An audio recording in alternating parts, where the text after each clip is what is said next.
That's to stop the Meadowlands for some football. That's right, opening weekend of the XFL on Fox. Yesterday was a good start, but now it comes to the Meadowlands. The Guardians fans are ready to go. Guardians, Vipers, coming your way next. Vipers in town, New York. That's how we coming all day. XFL, let's go. I ain't never scared. I ain't never scared. I ain't never scared. We gotta do. We on a mission, dog. Fight down on 3. Let's go. Hey, 1, 2, 3. Fight down. But as long as you don't question yourself, you don't doubt yourself, you don't question your teammates, you never stop believing in yourself and each other. You know what? Our competitive toughness is going to take us to win today. I have no doubt. If I could do one thing, you know what I'd do? I'd give you the win. I'd give you a gift. I'd love to do it. I can't. You guys got to go get it. Go get it. Yes, sir. In this league, it's about making the most of each opportunity. Today, 2 teams will get that chance to showcase their talents, prove their worth. Absolutely sensational. And reclaim their glory between the white lines. So fast and explosive.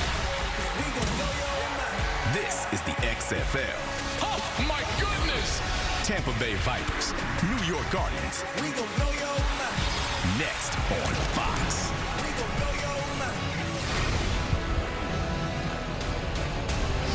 It's the XFL on Fox here in the Meadowlands. The opening game for these 2 franchises, the Tampa Bay Vipers and the New York Guardians. Excitement in the air. Can't wait. Glad to have you aboard.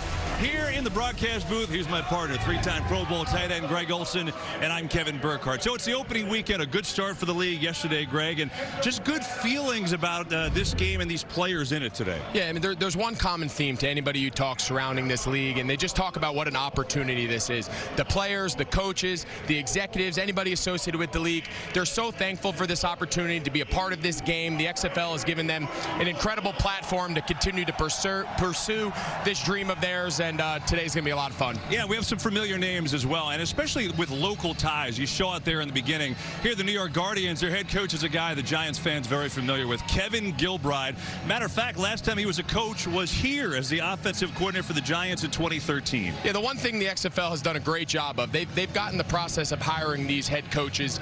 They've got that down. I mean, Kevin Gilbride, right here in New York, over 20-plus years of NFL coaching experience, and his best years were here with the Giants, leading them to those 2 Super Bowls. He's the right guy to lead this New York team. He understands what it takes to build an organization, and he's an impressive guy from talking to him. Yeah, and again, another name you recognize if you're an NFL fan is the quarterback, Mr. McGloin. Matt McGloin played for the Raiders, and he got some time, got some success in the league. Yeah, talking with Kevin Gilbride this week, he made it really clear that Matt McGloin, when they listed all the quarterbacks they wanted to lead this organization in their inaugural season, Matt McGloin was at the top of that list. His leadership, his NFL experience, his maturity was all the things they were looking to be the leader, the quarterback of this Guardians organization, and he's been everything they've wanted him to be, plus some. Meanwhile, the head coach of the Tampa Bay Vipers, Mark Trestman, he has been around this game for a long, long time. Most probably remember him as the former head coach of the Chicago Bears. Yeah, real interesting guy, real diverse background in the coaching world, some CFL experience, some NFL experience, like you mentioned with the Bears. He's trying to find a way to blend all of those past places and bring it all here together, play by these XFL rules, and see if he can cultivate this offense to be the way he wants it to be, but fit within the framework of this league. And their quarterback's a guy you probably know if you're a football fan as well. Again, a local kid, Aaron Murray, played high school in Tampa Bay and then was tremendous at the University of Georgia. Yeah, I mean, anytime you're the all-time leading passer in SEC history with the all-time greats that league has produced, he's special. He blew us away yesterday in our production meeting. His knowledge, everything Trestman said about buying in and being the guy to lead this team, he's been that for them, and I'm excited to see him now put it all together and kind of get back on his right path in his pro career. Third member of our broadcast crew is Jenny Taft this afternoon. She's got both starting quarterbacks. How about this? At midfield, Jenny, take it away. All right, I'm very happy happy to be alongside two QBs. We're going to be hearing plenty from today. New York's Matt McGloin and Aaron Murray from Tampa. And Matt, I want to start by asking you, a couple times when you were talking about coming back to the XFL, you mentioned the timing being perfect. Why? Yeah, it's just an exciting opportunity. You know, growing up less than 2 hours from this stadium, having family and friends here to support not much myself but our team, this organization every single week is really important to me. So it's something I'm really looking forward to today. A lot of emotions today, and then seeing my family in the stands doesn't get better than that. I know for you, Aaron, when we chatted yesterday, you mentioned the nerves, the excitement. How are you feeling minutes away from the start of this thing? I think a lot of excitement. Our football team's worked really hard going back to December, training camp and then mini camp there in Houston, and we're just excited to play someone else. You know, hit someone else on a different color jersey, so I know they're feeling the same way right now. It was a great day of football yesterday, and we're hoping for the same thing today. Okay, good luck today, guys. Kevin, we're going to see and hear from a lot of these guys today.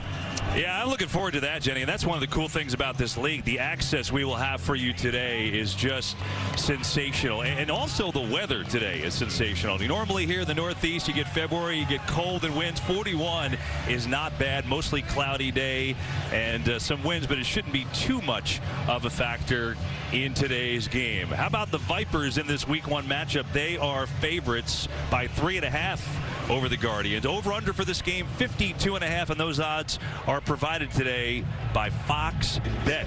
If you'd like to get in on the action. There are some new rules, some different rules in this league, Greg. One of them is the opening kickoff, and you just see visually it's a little different, but it provides a couple different things. Safety and hopefully excitement on some returns. Yeah, they put a lot of work into how they were going to keep this play in the game. It's widely regarded as one of the more exciting plays, the opportunity to have someone take it back 100+ yards.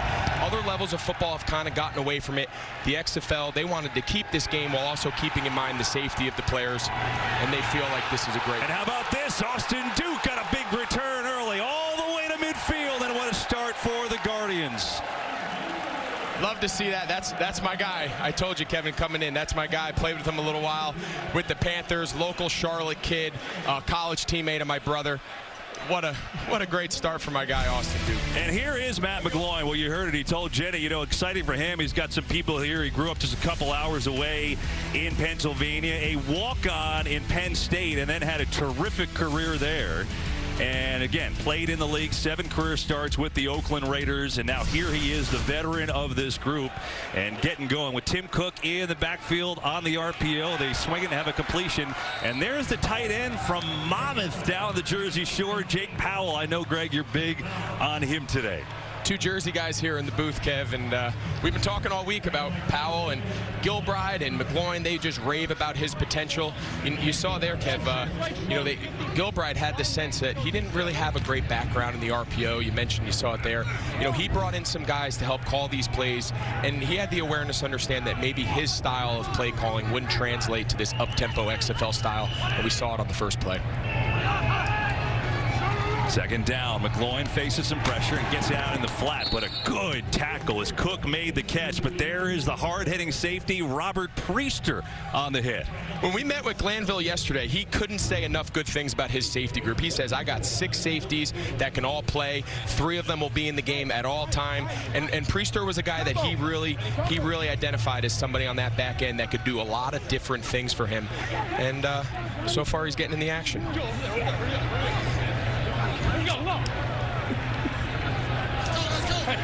Leg 45, leg 45. Brings up a 3rd down and 4 for the Guardians on the opening drive of the game. They go with the eye, they'll run it to Cook, gets his first carry, and he is not going to get anywhere in the middle of that Vipers defense. It'll bring up 4th down, and the idea we get, again, we'll tell you some of these rules, the differences in this league as the game goes on, but you feel like 4th down is going to be going for a territory most of the way here. Yeah, and we'll get into the new rules as the game unfolds with the punt and the major touchbacks and whatnot, but I think with these rules, you're going to see most of the game is going to happen here between the 30s. There's going to be 4th down, you know, attempts, 4th down conversions. You see here on the opening drive of the season, the Guardians going for it on 4th and short.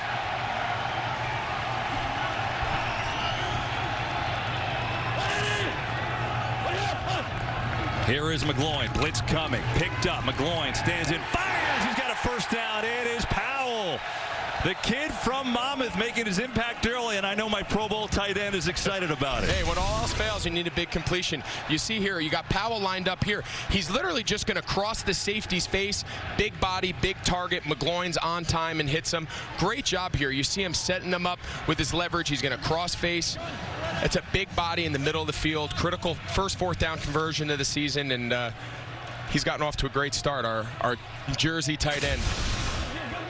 Meanwhile, 2 running backs in the game now for the Guardians for the first time. We see Darius Victor, number 27. Interesting story out of Townsend on a first down. McGloin off to a good start. Here is Victor getting the carry, and not much there. Greg, one of those things you see about Victor, you talked earlier about the great stories in this league. You want to talk about a guy that's been through a lot to get here. Victor is that guy. Yeah, this league is full of stories, but maybe none better than Victor's story. Ivory Coast refugee, got his chance at Towson, rushed 41 career touchdowns in Towson, one of the all-time prolific players in that program's history. And to see him continue to get his shot here to play pro ball, you just can't help root for guys like him. And there's other stories throughout the league that are going to unfold as the season goes on. 453 down, Mike 41, go to 45, 10. 180. What do you got? On second down, pressure. McGloin hit as he throws, going end zone, incomplete. He tried to get it to Joe Horn, and if that name sounds familiar, because it is the son of Joe Horn, the former Saints wide receiver. Couple things in this league. There is an individual ball spotter. That's him. He's not an official. His one job to spot the ball, because the play clock in this league is only 25 seconds. Now remember, in the NFL, it's 40. That's a pretty big difference, Greg. It's a huge difference, and we touched on the first play with the RPO. Kevin Gilbride told us on our production call, in his past, especially with Eli Manning and his time in the league, everything he did was 2 plays, check at the line. He didn't think they had enough time in the play clock to implement that.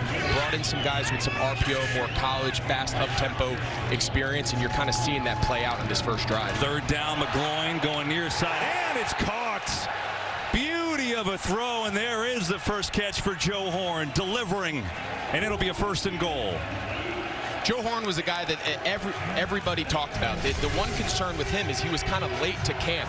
He was late joining this Guardians team, and their big concern, he can do everything physically. Does he understand our offense? And first series of the game, he's got 2 targets and a big first down conversion there. And McGloin's off to a good start, 4 of 5 for 39 yards. And a 1st and goal for the Guardians on the opening drive of the game in this first quarter. They got Mikhail McKay to the far side of the screen, and now we get a flag, so hang on. I was going to say McKay is a huge target. There were 12 people in the offense, which broke the huddle. That's a 5-yard penalty. Replay, 1st down. Our referee today of Jeff Heiser, making that call there on the first penalty of the game. And that'll move him back to the 11 on a 1st and goal.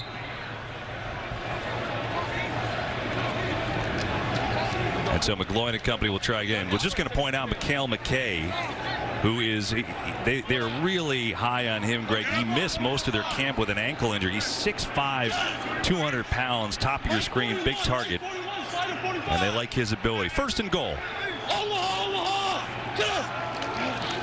Blitz coming again. McGloin stands in. Back foot throw incomplete. But a penalty flag. He was going for Horn again. And we'll see what the flag is. Coverage by Micah Hanneman on the play. Yo, he come over top of you. What happened? Pass interference. Defense. The foul took place in the end zone. Therefore, the ball be placed at the 1-yard line. 1st down. Yeah, you see Horn, he lines up here in the slot, and he's just going to try to cross leverage of this defender here, and the guy just grabs him. He knows he's beat. He pulls him with his left hand. Easy call for the official. Now, this sets up 1st and goal here from the 1. As the game progresses, inside the 10-yard line, got to have a lot of options. You got your extra point opportunities that we're going to talk about. This inside the 10, teams are really going to have a big part of their game plan address this area, because it's going to come up a lot. Bring on E.J. Bibbs as a fullback. Guardian surging forward. It's a touchdown. Lucky souvenir up there. He just threw that ball about 40 rows deep into the bleachers. What a start on the opening drive, and Matt McGloin takes it in himself, and the first touchdown in Guardians history. Well, first play inside the one, just a simple quarterback sneak. You kind of saw, it seemed like the Vipers were kind of light in the line there. Didn't have anybody really over the left guard. McGloin just followed his offensive lineman. That's about as easy as it gets. All right, Greg, in this league, there are no extra points. So you've got choices here. You can either go from the 2, the 5, or the 10. They're going from the 2. This will be a 1-point try. They will pitch it to Cook, looking for the extra point. He's in. It's 7-0 New York. It's going to be interesting to see as the season and as the games progress how teams handle the point after try. You saw on the first touchdown of this game, the Guardians played it safe, went for 1. I think as the game goes on, there's going to be some strategies, some analytics that are going to play into those decisions. So the Guardians go right down the field on their opening possession. 8 plays, 48 yards, and Matt McGloin punches it in front of his friends. 7-0 New York. I keep 100 racks inside my G. I remember hitting them all. And so the Guardians go right down the field in the opening drive. Matt McGloin scored a touchdown. Why don't we hear from him now with Jenny Taft? All right, Matt, first touchdown of the game, first drive. You go for it on 4th down. How aggressive is this offense going to be today? Well, that's about exciting as it gets right there to start your home opener, right? But that's what we're all about. Coach Gilbride, that's what he's made his living off of for so long, and it's such a successful career. And then GA and everybody else here really contributing. But we've got a lot of playmakers, and it's going to make for an exciting day. All right, looking forward to it. I'll let you get back to work. Kevin, back to you. Jenny, love the access. I mean, it's so great. Just scores a touchdown, then 2 seconds later we get to talk to him about it. It's awesome insight. I mean, to see the raw emotion, to see the excitement, you can tell there was a little, nerves anytime you have your opening drive of the game, and you can just see McGloin's kind of relieved. Everyone has to wait until this is caught, and now it is by Matt Brown, looking for a big return from the Vipers side, and he's got a good one across the 30-35, and so we're seeing the return game here with these new kickoff rules, and we'll continue to see that throughout the game. So here is Aaron Murray. Greg talked about it earlier, broke all kinds of SEC records. 29 years old now, from Tampa Bay, Florida. Went to Plant High School, was a terrific quarterback there, and then at Georgia, where he was just sensational in his career. And of course, played in the NFL. 5th-round pick by the Kansas City Chiefs. Had some time around the league, did not actually get in a game and throw a pass in the regular season. Now here he is, leading the Vipers in their opening possession of their history. Davion Smith in the backfield out of Michigan, as Smith gets absolutely nowhere. T.J. Barnes, the big old defensive tackle, was there on the stop. And so we look at this Vipers offense behind Mark Trestman. One thing that stands out, their receivers are all about 7'6". I'm exaggerating, but they have enormous receivers. They got some big bodies, and I don't think that's by accident. When we saw Trestman yesterday, both him and Aaron Murray, unsolicited, brought up names like Brandon Marshall and Alshon Jeffrey. Of course, they went all the way back to Trestman's early career with Jerry Rice. I mean, the receiver position plays a huge role in this offense, and they're trying to replicate that here with this Viper squad. 2nd down, Murray's got a completion to the tight end, Truesdell, who's out. He's got a 9-yard gain. The former wide receiver, another one of those guys. This is quite an interesting story in the journey to get here, but they love his talent. I mean, here's a kid who's played in the indoor football league, the arena football league. He never let that dream of playing professional football ever die. Had some bad luck early with injuries and transfer. And again, a kid that when he went to college in 2008, he started this journey 12 years ago, and here he is finally getting his chance. And you can't help but root for guys like him. They all rave about his ability, his athleticism. He's a guy to keep an eye on today. And quickly on the 1st down, as we talk about Truesdell, so the Vipers continue. Quinn Flowers has just checked into game number 9. He is a fascinating guy, and he's at quarterback right now. Set records at South Florida. Let's see what he can do. They'll just hand it off here, and Davion Smith with a big hole, and then he fumbles the football, and Tampa Bay picks it up. Gerald Foster, the left guard, was there to save him as Dooley forced the fumble. People can't stop talking, though, about Flowers. His change of pace, I think they're going to use him at running back, even wide receiver, a little some there. You saw him playing quarterback, a little of the zone read stuff. He's a great change of pace guy that they can play, a little bit like the Taysom, the Taysom Hill down there that we all saw have such a big role down in New Orleans. I think as the game goes on, he's going to continue to find himself reps in this game. Jacquez Patrick in the game at running back for the first time out of Florida State.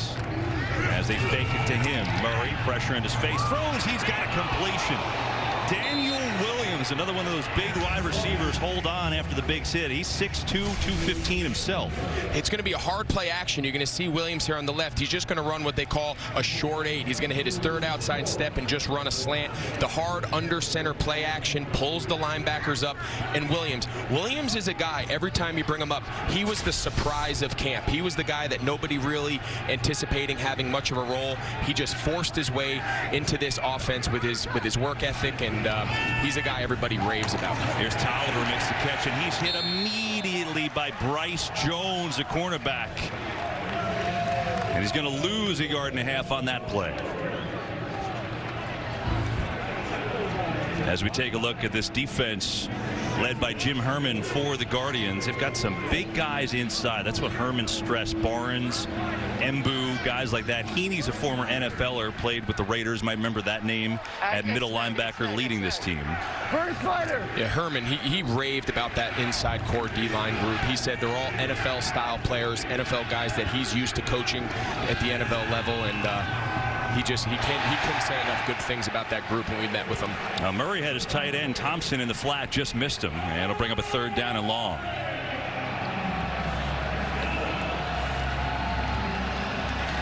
We touched on Williams before. I thought it was really interesting. Aaron Murray telling us the story about him moving to Atlanta, wanted to spend some time with him, preparing for this season.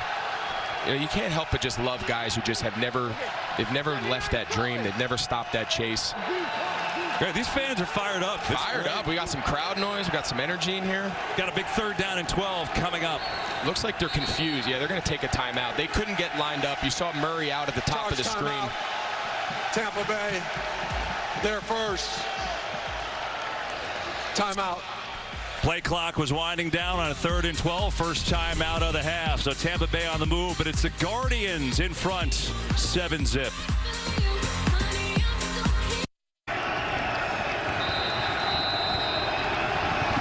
7-0 Guardians here in the first quarter. 3rd and 12 for Tampa Bay with Murray in the shotgun. Blitz coming, delayed, picked up Murray over the middle. He's got a completion. It is caught inside the 10 by Reese Horn, and it'll be a 1st and goal. Boy, did Murray fit that in a tight window. That's the kind of throw that everybody talks about with Aaron Murray. On time and rhythm. You see Reese Horn just running a square in route there. But that's a tight window. That's an NFL caliber throw right there. I mean, look at this. Got a nice picture of the ball with the markings on it. He was worried yesterday. He said if you throw a duck, everybody on TV can see it. But Aaron should be very happy. The ball looked good. Threw a nice tight spiral. Good play there by the whole by Murray and Reese. That was a good play. Davion Smith back in at running back on a 1st and goal on the fake. Murray in some trouble. Is going to float it to the corner of the end zone. It is knocked away. It is intercepted. Is it? It is. It's picked off by New York. Play before was so great. Then he comes back and he gives it to him. Andrew Soro was the man who came up with it in the pile at the end. He's down there, first down. You just made a great 3rd down conversion. You can see he's got pressure off the front side here, and he starts fading back. He tries to give his big tight end a chance. He just doesn't get it out there. If you're going to make that throw and you're trying to give Truesdell a chance at that ball's either got to be out the back of the end zone or it's only where your guy can get it. And you see Soro comes up with the deflected pass. That's a ball that Murray's going to want back. 1st down, you don't need to get it all on one play. Big stop there by the Guardians. You see DeJuan Hines say no. He was the one that kind of played volleyball on that one, and then Soro was able to get the deflection before it hit the ground, and so a promising drive comes up empty, and New York will take over on their own 20. 5:01 to go in this first quarter. McGloin had a good start on the opening drive. A 405 for 39 yards and the touchdown run. On the fake, looking to throw here, looking to throw deep here. He's got a man, and it is incomplete. It kind of hung up there. It was going for Pearson, and Anthula Kelly, it almost was on his shoulder for a moment, and it falls to the ground. Yeah, again, this is another RPO action. You see here, he has Kelly beat. and he just doesn't get the ball out. We saw a little bit of that when we went and watched him playing a scrimmage earlier in the offseason process. He's just got to get that ball out there where only his guy, where Colby Pearson can run and go get it. Kelly was beat, did a good job locating the ball. But again, you've seen both quarterbacks have their moments. That's got to be a completion. On second down, they will run it here and run it indeed to Victor. First down and then some. Darius Victor. Good hard running for him, and he picks up 22. See here, he just running the zone, just a play off to the left side, a little inside zone. Victor's a guy, he's a big-bodied. Kevin Gilbride compared him to a Brandon Jacobs from his time here with the Giants, kind of a big-bodied downhill thumper. Just an easy weak side zone play there. And this Vipers pass rush that really wants to get up the field and get after you. You know, they're going to have to make sure they defend this run on this Guardians team. Gilbride is going to test them. You see him here with 2 tight ends, under center. They're going to test them in the run game today. Pressure right up the middle. McGloin on the rollout. Pressured again, and then coming near side and incomplete. Probably better off. So this Vipers defense is led by Jerry Glanville, now 78 years old. Of course, you probably know him from some avenue of football, the head coach of those good Oiler teams and Falcons teams back in the day. He's been coaching forever, former NASCAR driver, broadcaster. He's done it all, and well, we had a lot of fun with him for about an hour yesterday, just talking football and everything else. I didn't think the meeting was ever going to end. I'll tell you, though, I haven't had that much fun sitting around and hearing stories and listening to Jerry Glanville talk about his philosophy of defense. And, oh, man, he can share a story. And he brought up names from Elvis to Bud Adams, and he had it all covered. That was a fascinating insight into his mind of, you know, he's lived a full life, and he's forgotten more football than a lot of us have ever known. You talked about Elvis. He was famous for years. He would leave tickets for Elvis, right? He would leave tickets at the Wilco window for Elvis. So we asked him, is he still doing that? He said this time he brought that. He has him with him. He's got lines for days. I mean, he's the one who kind of coined the not for long, NFL not for long, that is used so frequently in today's world. Third down. McGloin, back foot throw, going deep again. Jumping grab as he inbounds. You only need 1 foot in this league, and he did not get any. So they're trying to get it to T.O. Redding, who made a great try, but it's incomplete. Great job here by Kelly. You see him use his hands and his body. He doesn't let the receiver ever stack. So what that means is the receiver is taught on those outside routes to stack the DB, to give the quarterback space to throw the ball to the outside. You see him running with his hands, compete, and just finish the play and just drive him out of bounds. That's a good job trusting his technique there by Kelly. We saw 2 nice pass breakups on that possession there by Kelly. That was an area that Glanville felt a little unsure about, the depth of his corners, and so far Kelly's held up pretty well. Vogel will punt it away. Reese Horn back to receive. And a fair catch called for inside the 20 and taken at the 18-yard line. Well, it's interesting that this is the first game for these 2 franchises in the XFL. We showed you Glanville, the defensive coordinator for Tampa Bay, Gilbride, the head coach of the New York Guardians. Glanville gave Kevin Gilbride his NFL break. He hired him in '89 with the Oilers. And when he took us through that hiring process, talking about, you know, Steve Mariucci, he interviewed Tom Coughlin. He said all these were unknown guys. He ended up hiring Kevin Gilbride, gave him his first start in the league. It's cool to see these 2 guys catch up all these years later on the debut season of the XFL. And so here is Tampa Bay, the promising drive, and then intercepted in the end zone. They're going to run it, and power run indeed, and they get a first down with Davion Smith, who rolls it to the outside. Went to Michigan, 25 years old, got some time in the league, actually with the Dolphins a couple years ago. Also had time with the Redskins in the preseason 2 years ago, and then was in the AAF last year. Bad Floyd. And now here he is, the starting running back for the Vipers. Picks up a first down.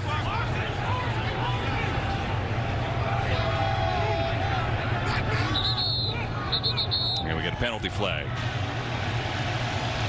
False start. Offense. Number 85. 5-yard penalty. First down. It's on Nick Truesdell, the tight end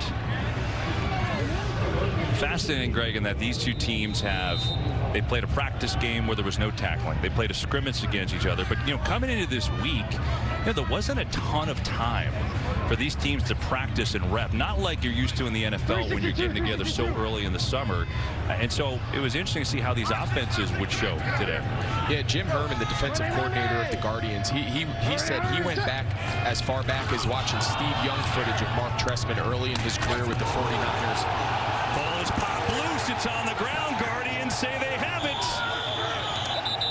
Didn't look to me like he caught it, Kev. I'd be interested to see that again. It was a bang play for sure. Ben Heaney was the guy on the hit, I believe. think they're giving it to him. Let's see. It looked to me incomplete. It never looked like he caught it. It's really close.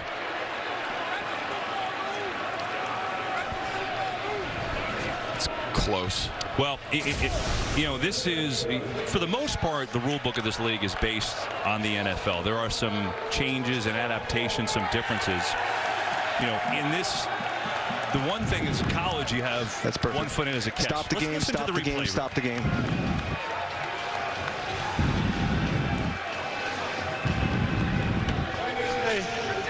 Is under further review.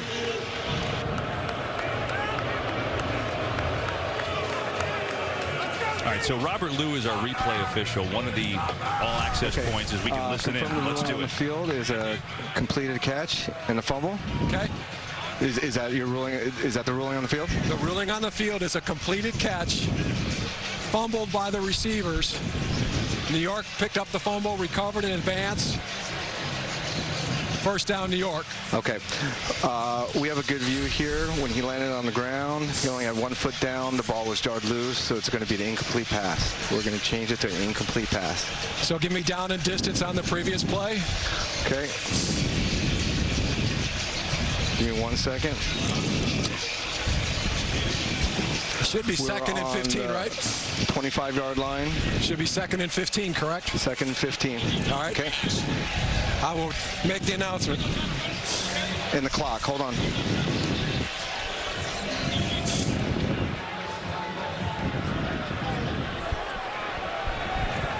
So, Greg, A, you were right, and B, this is a really cool insight on the interaction back and forth between our replay official and our referee down on the field. And as you said, never really completed the process of the catch, and so it's just an incomplete pass. And we'll hear the official announcement, I think, in a moment. But after further review, the receiver did not complete the process of a catch. Therefore, it is an incomplete pass. It will be second down and 15. Please reset the game clock to 105. 105. Yeah, I think to your point, Kev, so often, people are used to seeing plays challenged, confirmed, overruled. I think it's just great insight to see how much thought and communication between the replay official and the officials on the field really goes into ensuring that these calls are made and with the right result. Second down and long now after the reversal. And here is Murray being pressured and just throws it away. He had to get rid of that one. Savon Walker was in hot pursuit, and now a third down and long coming up with 50 seconds to go in this first quarter. We were talking before what Herman was talking about, the D coordinator of the Guardians. Just to finish that thought, they were going back to 49ers film of Steve Young and Jerry Rice and back to Chicago, and they said, all right, guys, here's the plays they've ran against us in these scrimmages, but here's the next level, the layer that they're going to add to those plays we've seen, and be prepared to handle that. I just thought that was a really interesting concept. They really have to defend this entire playbook because they don't really have anything else to go off of. Third and long. Four-man rush. Murray flushed out of the pocket, looking, throwing on the run, incomplete. Didn't really have to run out of the pocket that time, but chose to. And now we're fourth down and long, and we're going to get a punt. Yeah, I think you're exactly right. I think Murray, if he just stands here in the pocket, I think they got great protection. He kind of rolls and now cuts the field in half. So what happens is all these receivers, they have their original route. They go into scramble drill, and they're trying to come back. But for the quarterback, there's just not a lot of room to throw that ball. He's got to sit in the pocket there and deliver that ball on time. And so the Vipers will punt, but first we've reached the end of the first quarter here, the inaugural weekend of the XFL on Fox. The Guardians and Matt McGloin scoring on their opening drive. They've got a 7-0 lead after one.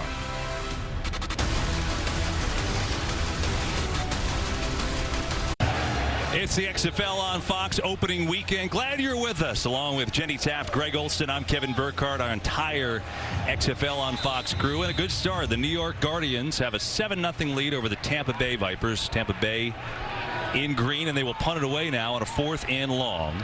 Jake Shum back to punt it and gets it off. Boston Duke. And a big return to start this game on a kick. This on a punt. Runs into his own man, and not much doing there.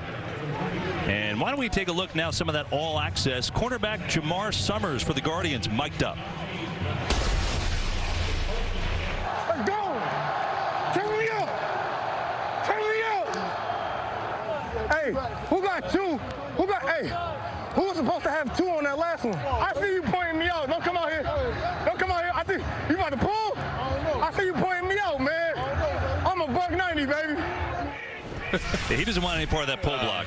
Love it. He's got a 100-pound difference there. Jamar Summers from Orange, New Jersey, another one of the local guys. McGloin with a floater, far side of the field, incomplete. Try to get it to McKay.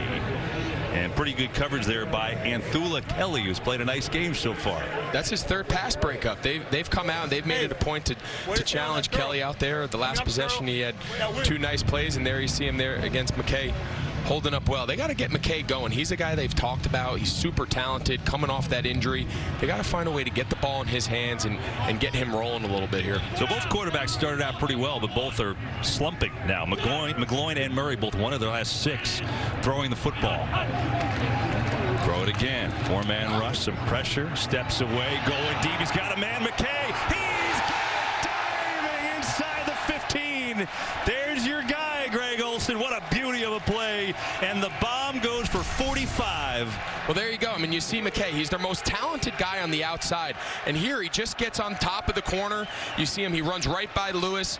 McGloin buys some time, delivers it. McKay is a guy that he missed all of training camp, coming off that injury, and he's just kind of finding his legs, just getting them underneath him. And you can see the talent that everybody in that Guardians organization just raves about. And right on cue, they tried to get him on 1st down, and they came back and hit him on 2nd. It's almost like you play this game for a living and know what's about to come. I've seen it a few times. So McGloin hitting for the 45-yarder, and a 1st and 10 from the 12. Blitz coming. McGloin sees it, floats it, got a man, and it's a touchdown. Colby Pearson for 6.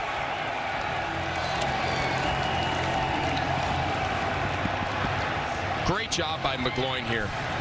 You're going to see they bring the free safety down to the side of Pearson. Right, so you see this guy here. He starts walking up. McGloin sees it, and he knows with this safety in the middle of the field, this whole side of the field now is for Pearson to operate. That's great pre-snap read by McGloin. We talked about at the top of the show.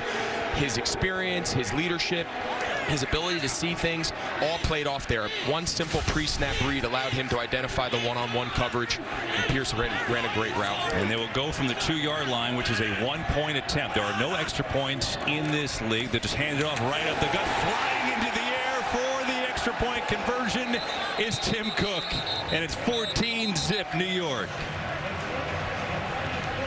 We've seen both teams just pretty much just kind of run it right at him on the. I mean, they're just running inside runs right at him. Cook's a big body. We saw the Vipers do the first thing on their extra point. They tossed the ball. I want to see somebody change it up a little bit, though. Go for 2, go for 3. I think that the easy route is to just continue to play for the 1. I think as the game goes on, get an insight into what some of their strategy looks like. Yeah, we'll see. Again, it's 1 point if you go for it from the 2. It's 2 points if you try the conversion from the 5-yard line. And then if you go from the 10-yard line, it's 3 points. We both don't really expect to see that until late. If you're trailing big, it's an easy way to get back in the game. But certainly think that you'd see more 2-point attempts as this thing goes on from the 5 with a decent percentage. But the bottom line is it's 14-0 New York. The big play there, the 45-yard hookup to Mikhail McKay on the diving catch that set it up. And then McGloin, who's got a touchdown run and a touchdown pass today. And it's 14-0, and Tampa Bay has some work to do early in the 2nd quarter.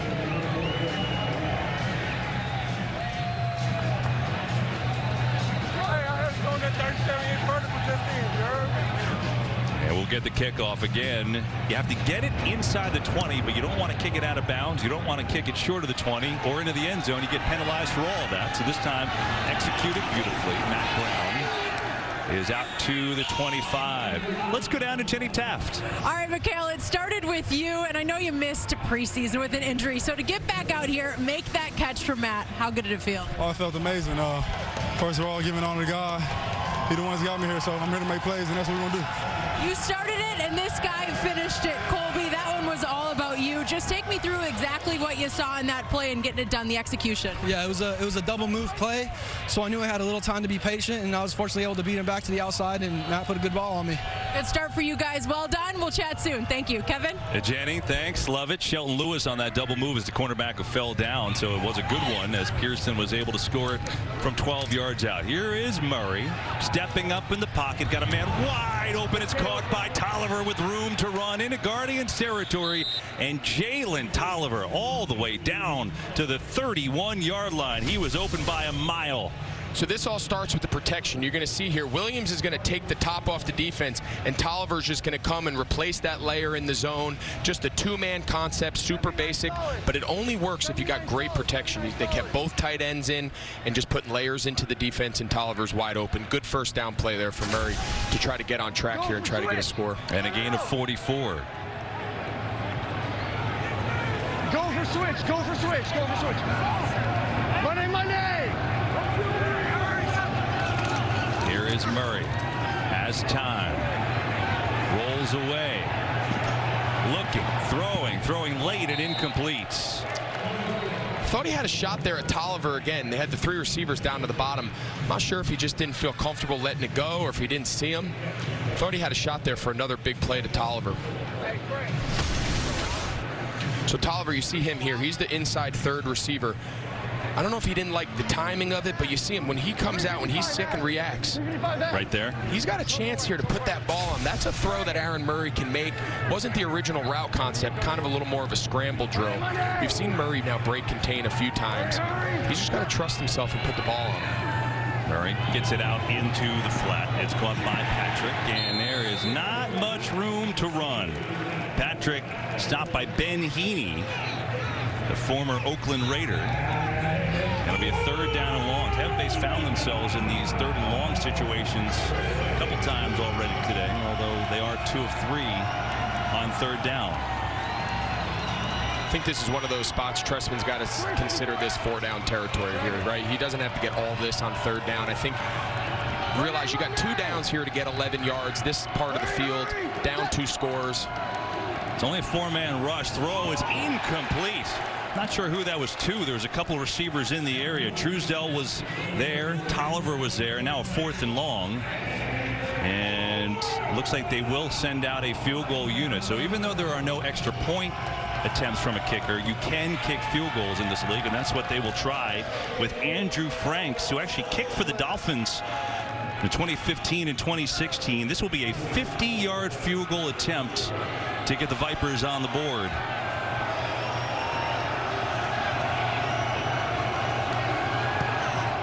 And Franks is no good. It's a long kick in this stadium. NFL kickers have always struggled here. Franks just a little left, and the Guardians continue in the league 14-zip. Opening weekend of the XFL on Fox. Good one from East Rutherford, New Jersey. 14-0 the home team. The New York Guardians in black. There they are with Matt McGloin and company. McGloin's got a touchdown pass. He's got a touchdown run. And this Guardians offense off to a good start early in the second quarter. Victor, pressure in the backfield, and he's got nowhere to go. So it's interesting. Kevin Gilbride, we told you, the head coach of the Guardians, patrolled these sidelines with the Giants for so long as the offensive coordinator, winning Super Bowls with Eli Manning and Tom Coughlin. But there is G.A. Mangus, George Mangus, who is the quarterback's coach, who is calling the plays. And we both found that fascinating because Gilbride has made a living of calling plays. It's the first time in Gilbride's professional life, essentially, that he hasn't called the plays. And it was just really interesting insight, the amount of thought he put into it. He said, listen, my style of play calls, it worked in the NFL. It worked under that 40-second play clock. It might not work here with these adjusted rules and this more up-tempo. All right, here we go. I need to. Here we go. Stay three wides. Three wides. Let's go. Gun half left. 81 key captain. W stutter go. So we finally got the 81 key captain W stutter. So now we hear the play call from G.A. Mangus. We've been waiting all day to hear the play calls. I think it's such a unique insight. We finally got that back up and working. But like we were talking about before, he needed someone that had a little more of this up-tempo, no-huddle, RPO type offense, and he turned over the play calling to G.A. Mangus. I thought that was pretty interesting for a guy who's made his whole career as a play caller. As the blitz was picked up there, but McGloin was off the mark to Joe Horn. It'll be a 3-and-out. Jerry Glanville's defense gets a much-needed stop, down 14-0.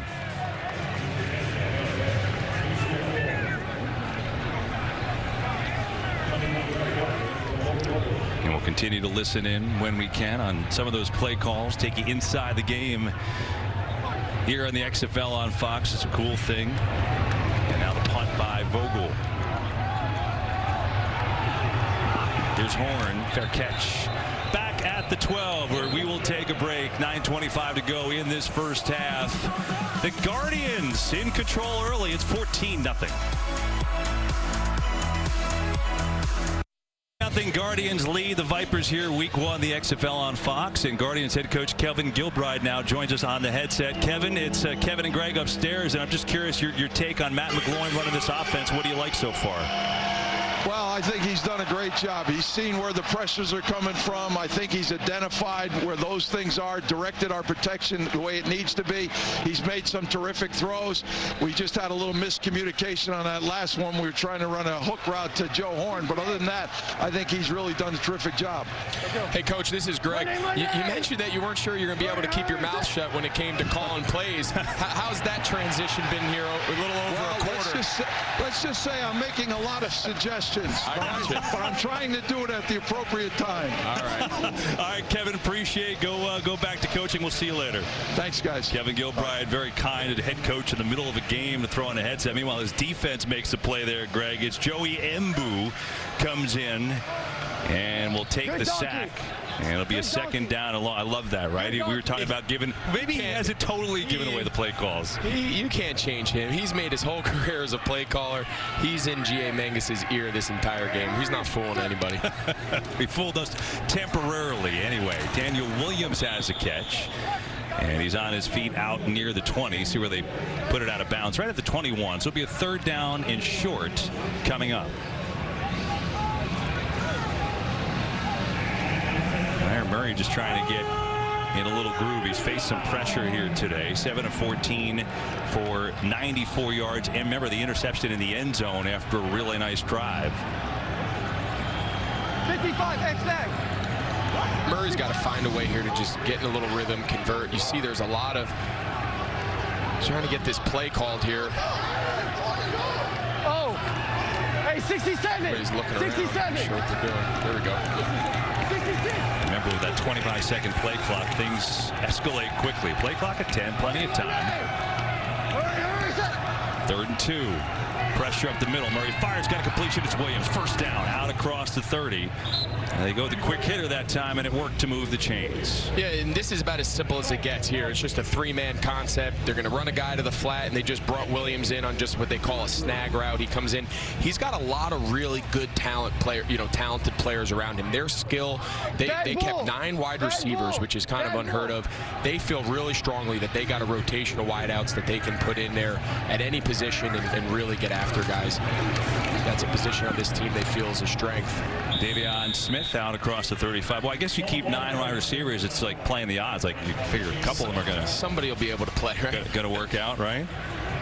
We know this. They kept not only 9, and then they kept a lot of guys who have some major league size. I mean, there's Reese Horn, number 18. He's just a slot receiver. I mean, he's 6'3", 222. And I know not in today's, football, not every slot receiver is, 5'8" anymore. But that's a big guy to put in the slot.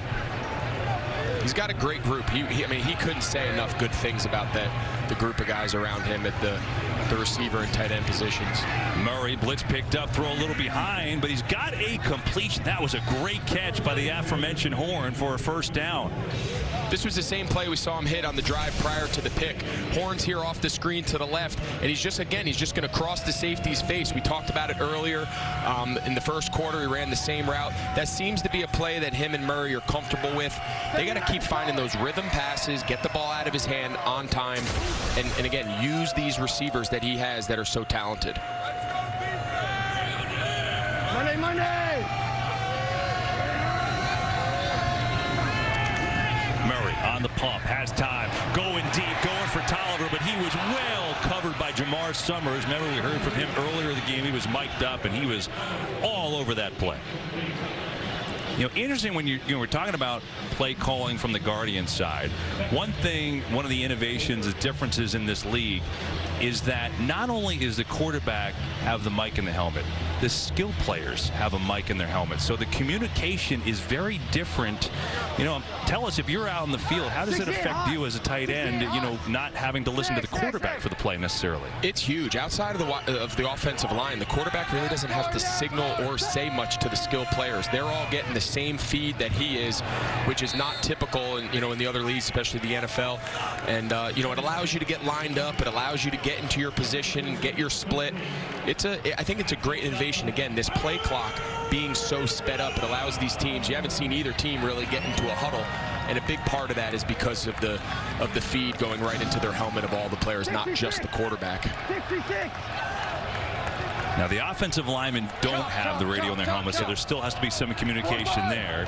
3rd down and 10 coming up.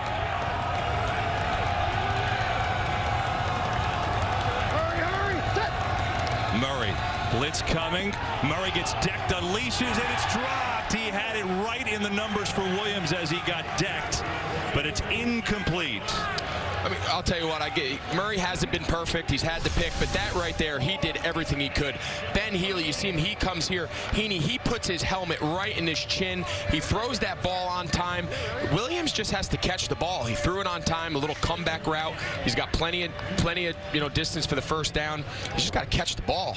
Interesting here in the punting game, another one of the rule variations. If the ball goes out of bounds here, anywhere inside the 35, the ball gets put on the 35-yard line. So it's not necessarily a gimme to punt, even though it's a 4th and long. This one not in danger of going out of bounds. Duke's going to take it and looking to make people miss, and it works to the Vipers' favor, as the Guardians will be deep in their own territory with 4:37 to go in the first half. Matt McGloin, well, he's looking pretty solid in this game here, going over the middle, working in the tight end. I know you love that.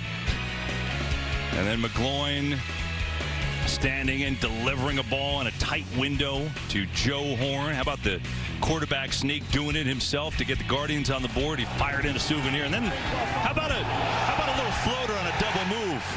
You like that, Greg Olson? Again, they talk so much about his poise and his experience, his maturity. He's gotten off to as good a start I think Kevin Gilbride could have hoped for in their first home game to start out the season.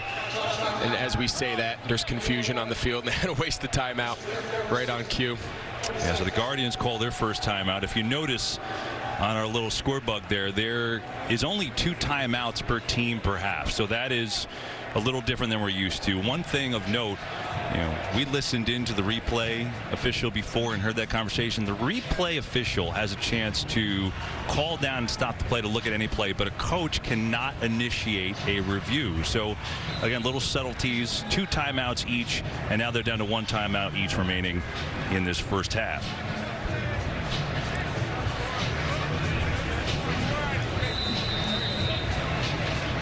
Shows you the highlights of Matt McGloin. 7 of 13, 97 yards, and the touchdown.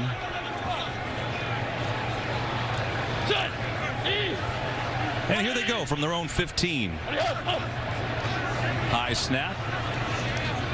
comes near side. Victor knocked him over. Then he gets on up. And he swarmed just before the 20. Victor's going to pick up 5 yards. Yeah, he's just, again, this is he's throwing this ball to Victor. The other 2 receivers are going out to block. There's no reads here. He's catching this and just throwing it to his back. He just fell down. The ball was a little on his back shoulder. Those backs aren't used to catching that ball like that sometimes. He's a downhill runner. I don't know if the passing game is very much his strength, but just trying to get the ball out in space to their backs, use the receivers as blockers. They didn't get as much as they were hoping there. Vipers show blitz. They come with it. McGloin sees it over the middle. McKay catching traffic, makes a move, and he's got a first down for New York. Well executed by McGloin and McKay. They bring pressure here. Yesterday, Glanville told us he was really going to dial up the pressure. You see him bring McKay. He does a great job crossing. That corner is driving on that ball. He's hot there. He's adjusting his route. McGloin knows he's not protected to that side. He's got to buy some time and deliver that ball. McKay, you can see now he's starting to get comfortable. He made the big play earlier to set up the touchdown. He's a guy, big body there at that single side receiver. They feel real good about that matchup. McGloin has time. Now he's going to roll away from late pressure, pointing deep, looking to throw it there, and he's going for his tight end, Powell. And he can't hook up with Powell. Let's go down the field again. Jenny is working hard. She's got Aaron Murray of the Vipers. All right, Kevin, thank you. Aaron, just quickly, getting this offense going, what is it lacking right now? You want to still get on the board here? We're moving the ball. We've had some drives. Obviously got in the red zone that first one, and bad decision on my part trying to throw it up. Should have just thrown it away. And we've had some good drives about getting, finishing it off a little bit. And I think we have some confidence right now to do that. We just got to go out there and execute. It's little things right now, but we'll be fine. Saw you getting your foot looked at a bit with the medical staff. What are you dealing with? Oh, nothing. Just getting hit for the first time in a while, so we'll be good to go for the rest of the game. Fair enough. Thank you. Thank you. Jenny, thanks. And it's true, right? I mean, these teams haven't hit anybody, and they've been screaming. Even the practice game was just thud rule. A couple penalties fly on this incompletion here. I think they're both going to be on the Vipers. I think the defensive end who jumped, I didn't see what number it was. I think he then ended up punching him. Yeah, Mount jumped. I think they called that. And then I think he punched the offensive lineman under the chin. I think it's going to be on both on the defense.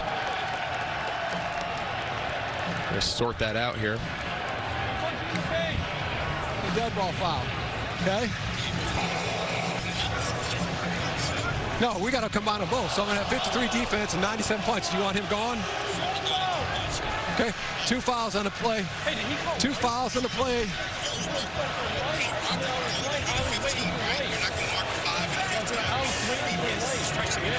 Correct. Yeah, because one's live and dead, but you only get one. Yes. But 97 is going to.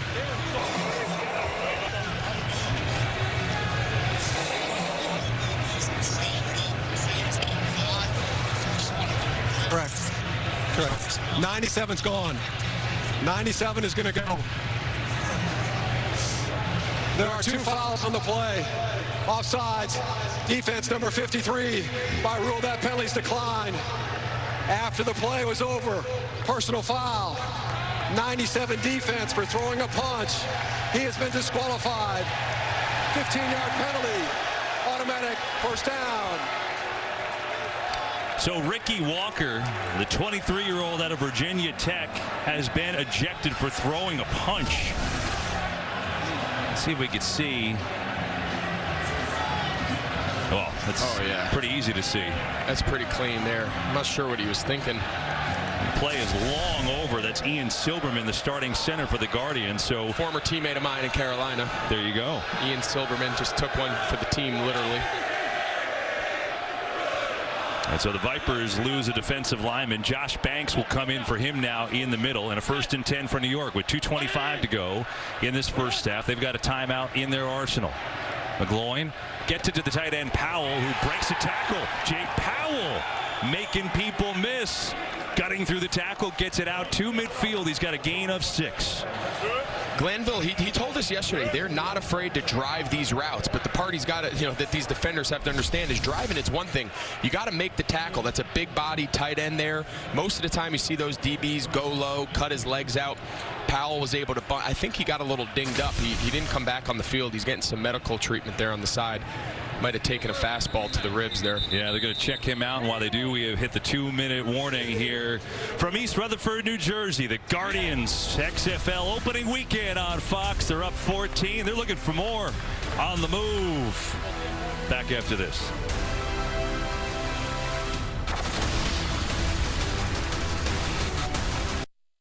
SkyCam this afternoon is brought to you by Roman, as we've got 2 minutes to go in the first half. 14-0 New York leading Tampa Bay. And this is interesting. A different rule for the XFL is the comeback period. So you're talking about the 2 minutes of the first half, 2 minutes at the end of the game. Anything in the field of play, the clock will stop until the ball has been spotted, and then 5 seconds run off the play clock. And then incomplete passes and out of bounds, the game clock will stop until the ball is snapped. So the bottom line is you don't have to run a boundary play. You could do anything you want in the middle of the field and still get to the line and run the next play. And you can run the ball if it's a short yard situation. The run is still there because even after that play, the clock stops. It gives the offense a lot of opportunities to sustain the drive. And just like you said, it's called the comeback period. They want more offensive plays under 2 minutes. Well, they've only got one timeout, but with those rules, it changes everything. Vipers look like they were offsides. There is a flag, and this play never existed. Might have been a little too far offsides from Bobby Richardson. And we'll see. We'll get the call. Offside defense, number 91, unabated the quarterback. 5-yard penalty results in a first down.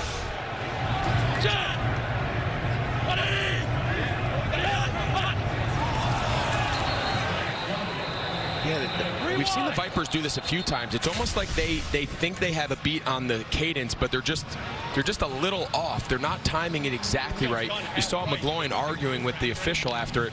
He wanted them to let the play continue. Yeah. Because, you know, he said, forget the 5 yards. I want the pass completion. But the official decided to stop the play and award the penalty. It is a first down from the 45. McGloin with time tipped at the line, and it's incomplete. Josh Banks got his hands on that one with 1:56 to go in this first half. So what's your take on McGloin and the job he's done with this offense here, the first real action for this squad? I've been impressed. I think they're going to be very balanced. You know, any Kevin Gilbride team is going to want to run the ball. They're going to be balanced and play action stuff. Again, he's got some weapons on the outside that he can use, but I've been impressed with him. I think he's done a nice job. He's orchestrated. If they can get points here and go in up 3 scores at the end of the half, that would be huge. This Vipers defense needs to settle in. They got to keep this offense, keep their team in this game here. Back foot throw. McGloin has a man. Horn caught as he inbounds. He is not. Tried to stay in there, but Robert Priester with the big hard hit, and it forced him out of bounds. Great job by Priester not giving up on that play. McGloin kind of sailed that a little bit. You see Horn kind of slow down as he gets to the boundary, and they teach these defenders go through the ball, through the man, and finish every play. And he didn't knock the ball incomplete, but his effort in just finishing the play allowed him to go out of bounds. You see, he just didn't quite get his left foot in there. Like I was saying, this Vipers defense needs to rally here. Their offense is really struggling. They got no points to show. They got to dial up some pressure. They got to change the pace of this game a little bit. I wouldn't be surprised to see Glanville kind of turn up the heat a little bit. 3rd and 10. He doesn't on this play, but still pressure. McGloin again throws off his back foot, and there's just nobody there. He was hoping that Colby Pearson could break free, but he had some pressure from DeAndre's Mount and had to unload it, and now here comes the punt team.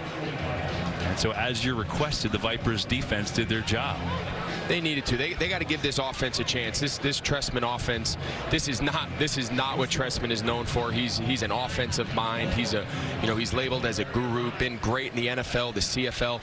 He's got to find a way to get Murray in this offense in rhythm. And what a great chance here before the half to try to get on the board. Vogel punted away. Good high kick, and Horn fair catch again. Vogel's done a nice job on these punts. Hasn't allowed a return. And why don't we listen in now to Mark Trestman on the Vipers sideline? All right, let's start with Spartan. You go to that? I'm not. All right, let's go Finn right. We're in nickel. Finn right, 66, Hank Chop. Okay, is that right hash? Is it right hash? Let's flip it. Finn left. Finn left. Finn left. 67, Hank Chop. So he saw the hash mark on the right. That means he wanted the more space on the left side, correct? So you saw him and the offensive coordinator, Jamie Elizondo, kind of going back and forth. They wanted to first call, one play, and then they changed it to this hang chop. Yeah, the first part of the play is the formation. They set it to the left. Murray throws incomplete. Tried to get it to Tolliver, but he was covered well by Bryce Jones. Let's listen more. Right. 60, fin left. 67, go for burst. 67, go for burst. It's going to be the same formation as the last time. They're going to set it on the right hash into the left side, to the field, to the open side. The number you hear, 67, that's telling the offensive line their pass protection responsibilities. So most likely they're going to be sliding to the left, identifying the lineman to the left. Murray over the middle, and what a catch! Absorbing the hit, it's Truesdell. A one-hander and the hit. He's all the way out across the 40-yard line for a 27-yard gain. Wow. If you want to be able to play tight end at any level, you have to be able to get down the field. You see the two safeties kind of split. They each favor the numbers. When you have a guy like Truesdell who can run, big body, and get down the middle of the field, in these situations, those are critical. That's every quarterback's dream. What a big-time play there by Truesdell. Murray incomplete, tried to get it to Horn. And you got to go back to that catch to look at that concentration and the hit. To know you're going to get hit, people don't realize. You know that guy, he's getting closer to that ball. And to be able to bobble that with his left hand, maintain possession, and take a shot right in the stomach and hold on. Those are the plays that Murray and Trestman talked about that he's capable of making. Again, a guy with an unbelievable journey, even to have himself playing pro ball, everything he's been through. What a remarkable story and a remarkable play there by Truesdell. NASCAR, set. Here's Murray. Walks away from pressure, doesn't see anything he likes, and he throws it away. He's doing it again, though. There's no real pressure, Kev. He's got a clean pocket.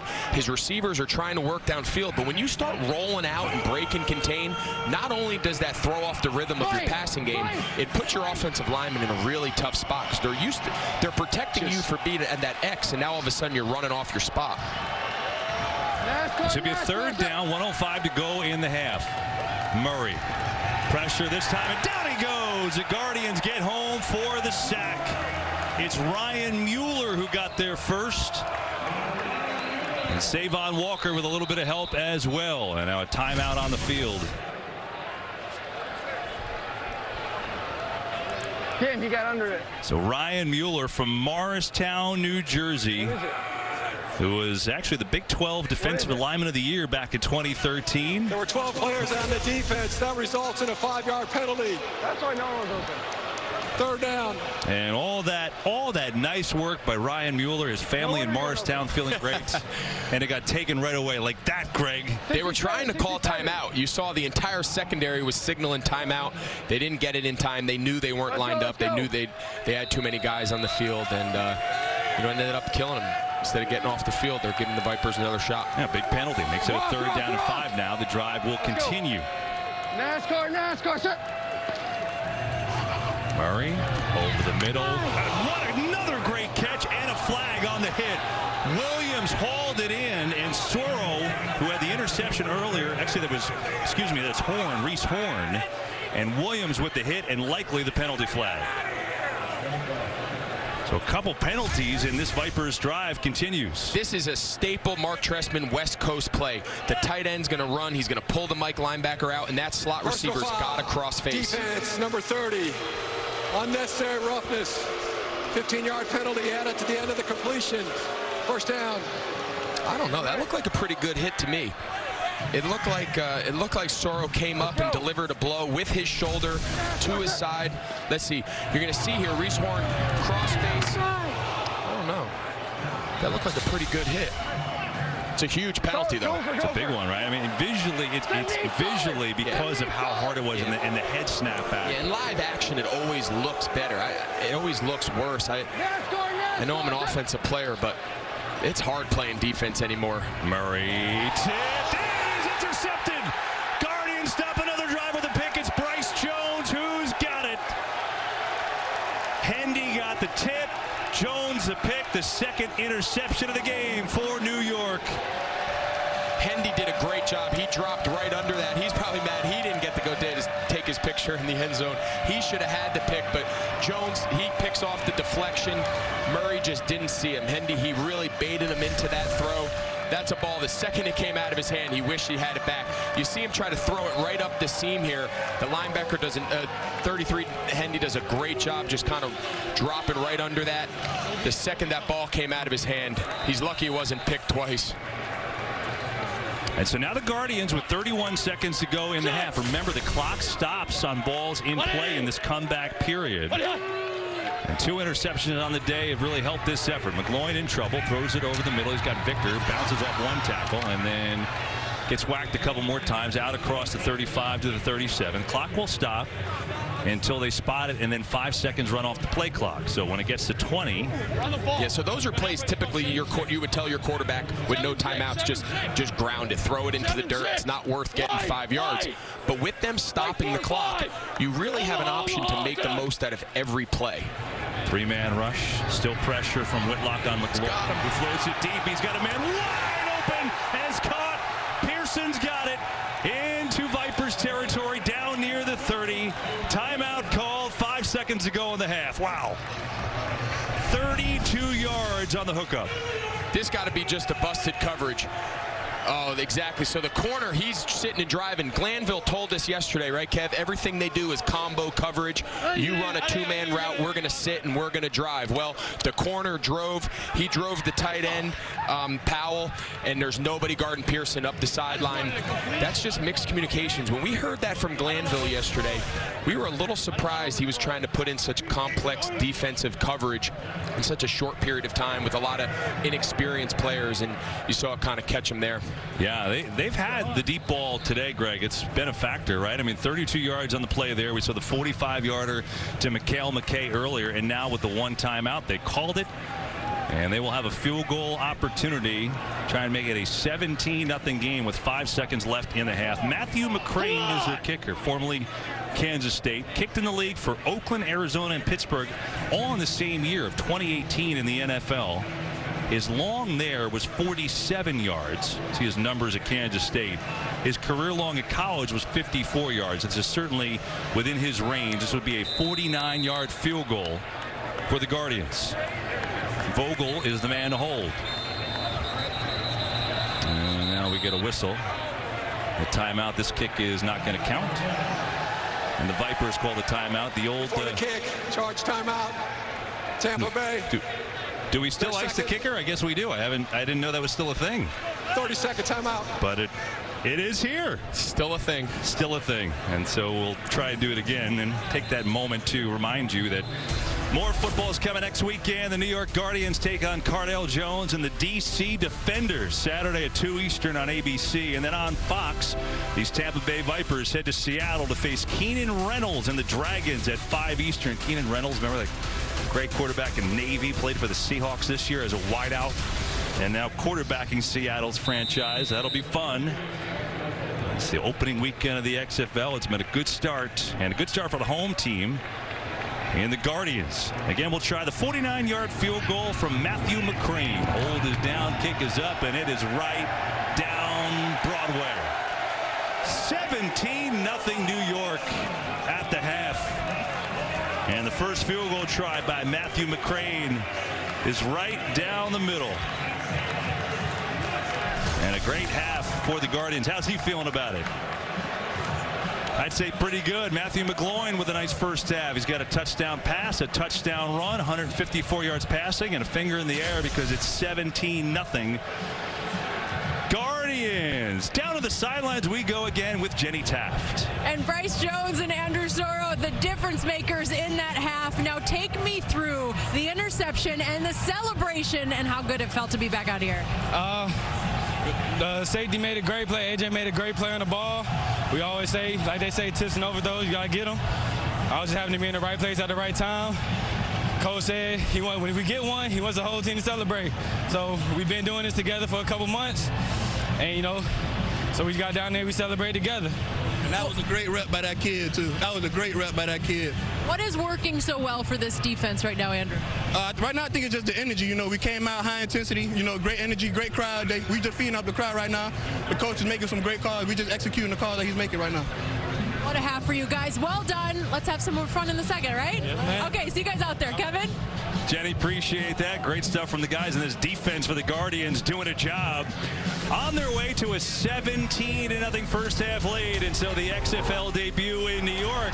The home fans are loving it. They're up big on Tampa Bay. Halftime in the XFL is only 10 minutes, so we'll be back in a jiffy with some highlights and more. Back after this.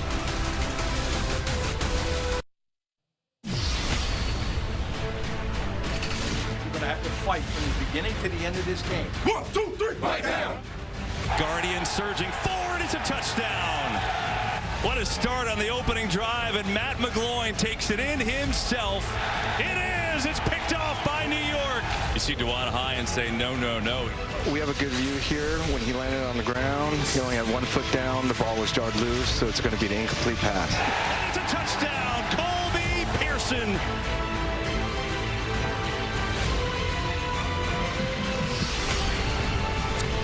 Today's game flow brought to you by Progressive at the half as we get set for this third quarter where the Guardians all over the Vipers 17-0. That is your score. And hi everyone, welcome back to the broadcast booth. 3-time Pro Bowl tight end Greg Olson is with me, and I'm Kevin Burkhardt. So we started talking about the head coaches, the quarterbacks, and offense, but really the Guardians defense has stolen the show, Greg. Yeah, Jim Herman's got to be thrilled, right? His Guardian defense has really set the tone from the early. The 2 big turnovers, a couple big hits. They really got their team off to the right start. Defensively. You see here early in the game, Murray kind of floating back, pressure in his face. You heard him tell Jenny he wish he had that throwback. I'm impressed with this Guardians defense. So much of it was about the D-line, but their secondary, their linebackers, their back-level guys, they've done a great job for Jim Herman and Kevin Gilbride. A couple of turnovers. They've got the sack, couple of big hits, and a dance from Mbu. And then, yeah, we showed you the interception in the end zone, but then another Vipers drive. And all kinds of pressure. Here's the other pick by Jones, and that drive at the end of the first half, of course, they converted into a field goal, and that's why it's 17-0 as we get set for this third quarter. Let's go down the sidelines with Jenny Taft. All right, Kevin, thank you. Jerry Glanville, D coordinator for the Vipers. I just want to know what was addressed at the break and what you'd like to see differently in the second. Well, we really addressed it before we went in at break. We had a combo coverage on the slot, so we had a double, and he catches a touchdown pass. You can't catch a touchdown pass if we got you double. Credit them, our bad. And the next time we're in the 3-deep zone, and when the quarterback scrambled, the corner ran up, and they threw another touchdown. So we've given them 14 points on 2 mental errors, and then we got penalties. If you get penalties, they end up with points. We got to stop the penalties. We're hitting them good. We're bag-bagging them. We're gang tackling them, but we got to play a whole lot better. All right, I appreciate your time. I know you've been coaching for 7 decades now, Jerry. We are lucky to have you. Thank you. Oh, thank you. Jenny, appreciate that with Coach Glanville as we get set for the kickoff, and here it is. And the Vipers have with Mac Brown looking for a seam, and he's going to work his way just across the 30-yard line, and we'll see this Vipers offense, which has moved the ball at times, but they've been obviously a little topsy-turvy. Murray, 12 of 26, 156 yards passing with the 2 interceptions here today as we take a look at his numbers. I don't know if you numbered that or not, but I'm off.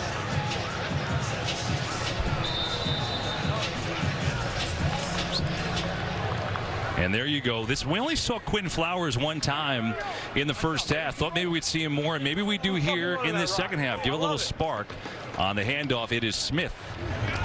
And Davion Smith has a nice run. He's got 8 yards on first down. Greg Flowers, you talked about in the first half, thought this could have a kind of a Taysom Hill feel like he did for the Saints. He's an all-everything guy. His numbers in college were insane. Yeah, I have a feeling, though, watching Murray's body language here on the sideline, I'm not sure if this is just a couple plays or if he's going to take this series, whether they made these adjustments at half and wanted to see if Flowers maybe could jumpstart this offense. But Murray is very casual right now on the sidelines. He hasn't gone back in. This is interesting. If Flowers could lead them on a drive here, we might have ourselves the first XFL QB battle going on. Quarterback controversy in week 1. Week 1, first game here. A 25-year-old went to South Florida. More on him in a second as we get a penalty flag. And it looks like the Vipers move. Ball start, offense, number 76, 5-yard penalty, first down.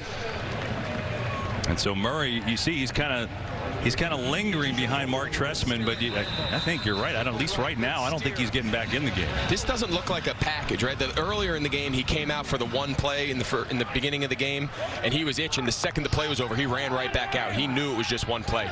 It's not the same body language that he has right now on the sideline. Flowers on the handoff. They get it to Smith.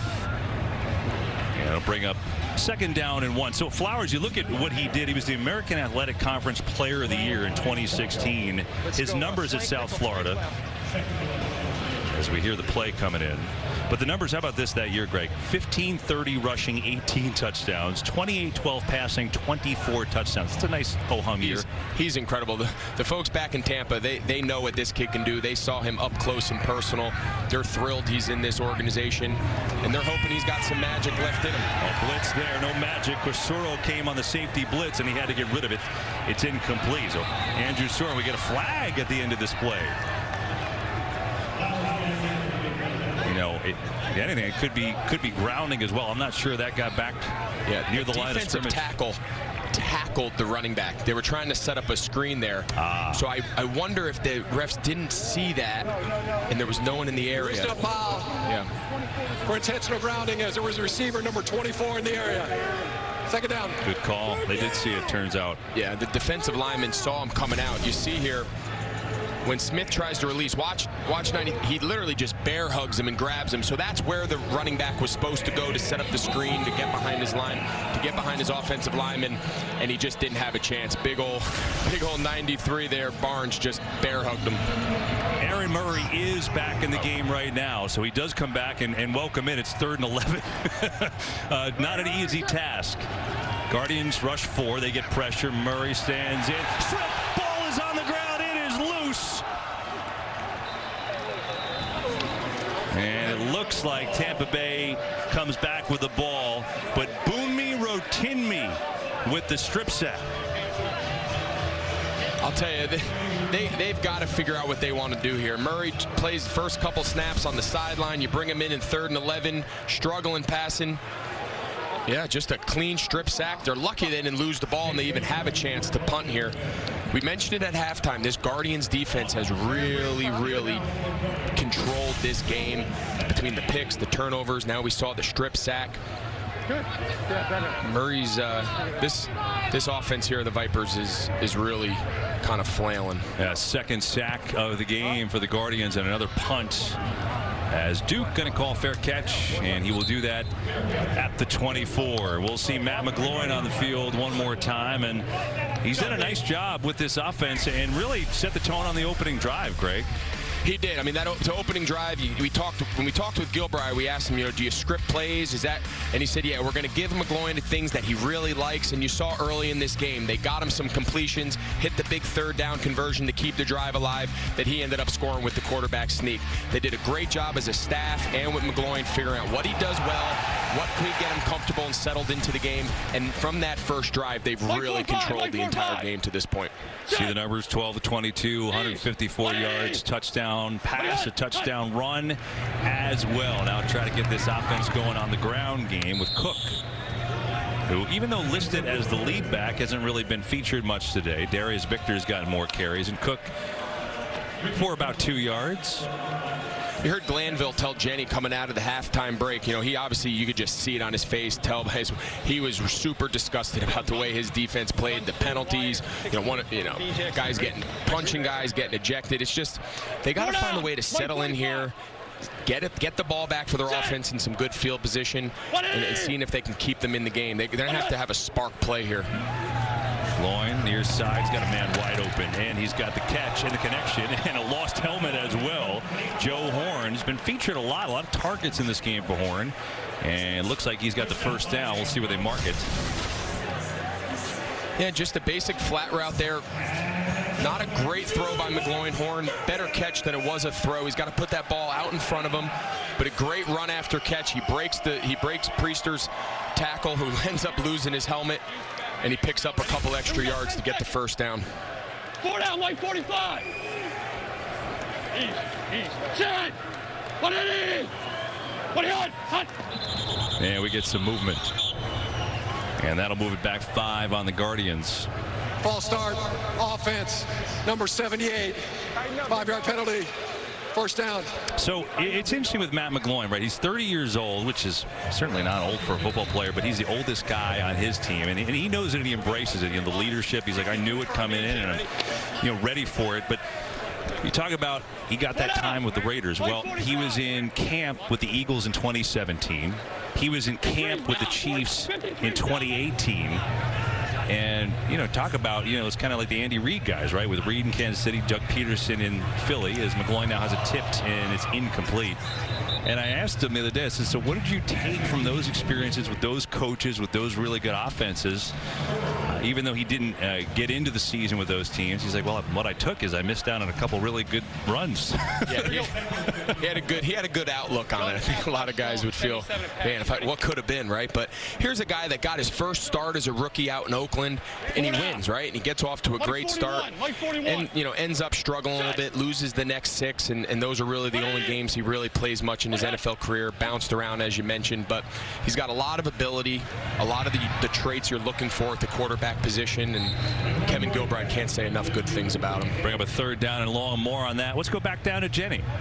And Matt McGloin talked so much about the opportunity and the timing that you guys have mentioned. And just to keep in mind, like we know, played at Penn State from Scranton, so only about 2 hours away. He's got so many friends and family here today. His wife, Bailey, she was a cheerleader at Penn State. And also, it was important for him, and something he mentioned, he wanted to play in front of his son, Marshall John. He will turn 1 on Valentine's, so that is coming up for him. He's playing in front of so many friends and family today. That's a pretty cool story, Jenny. It's nice for him. Not nice is the pressure in his face. Stays on his feet. Little fake. Bobbles, lost the ball, and he got it back. He had a lot going on the one play and almost made something special happen, but instead looks like a punting situation. How cool is it, though? We talk about the stories. I mean, I know this wasn't the best play to follow up, but, Jenny giving you an insight, just humanizing these guys. Here's a guy that had a great career in college, has kind of been chasing this dream for a few years now. To finally have a chance to play in front of your kids, play professional football with your family local. I mean, those are the stories that make this league so unique and so fun, and, you can't help but root for guys like that. And here is the punt. Dante Dye back to receive it. Good high booming kick by Vogel. Has had a nice game. Dye reverses field, looking to make something happen, and nothing there. Justin Vogel has had quite the game punting for the Guardians. The Vipers have done nothing on offense. Can they turn it around against this stingy Guardians D? We'll see. Guardians here this afternoon. It's opening weekend of the XFL. 17-0 New York in front of Tampa Bay. Vipers have gotten a couple of drives going, but they have 2 interceptions from Aaron Murray that have hindered things, but they've been uneven against this Guardians defense. Murray on the quick throw. Goes far side, gets it to Williams, and they've got a positive gain on 1st down. Let's listen in to the Vipers sideline. All right, let's go. Home strong right, Zeke can. Good Floyd X smoke. Hey, good Floyd, good Floyd. Good Floyd, good Floyd. Let's go, let's go, let's go. So good Floyd, you hear him, he's telling so the lineman can't hear the call, so he's saying good Floyd. That's for the offensive lineman. Just a basic power play to the right. We talked to Tressman and the offensive coordinator, Jamie Elizondo, and what they had to do to kind of code word. You hear a lot of single words. Pistol tight bunch left. Excuse me. Pistol tight bunch left. Bad gator. Bad gator. So pistol bunch left. So they're going to line up in a 3 bunch. You see the 3 receivers there to the bunch, and then gator. All these code words are not the typical offense that Tressman has used. He's been a West Coast guy, heavy verbiage, a lot of different words. They just worried that didn't translate into this model. Faster play clock, communication in the huddle. They've simplified every play call to these code words. And it's really interesting now to see, are they struggling with it? Is that why the offense is lingering? They're not even ready. Let's go. It's really interesting to see him kind of Here's Patrick has a first down. Well, you said, are they struggling? You heard Mark Trestman say they're not even ready. Let's go. They're not even ready. You heard him say NASCAR, NASCAR. That's a very general term that a lot of systems use to go hurry up, to just get on the line, keep the defense on their heels. And that's why, like we mentioned, all these singular words. Good mango, good mango. Good mingo, good mingo. That's all they're saying, and that tells everybody on the field who they're responsible for and what to do. Monday, Monday! Hurry, hurry, set! Tolliver has the catch, look for some blocks, and he works his way out to the 47.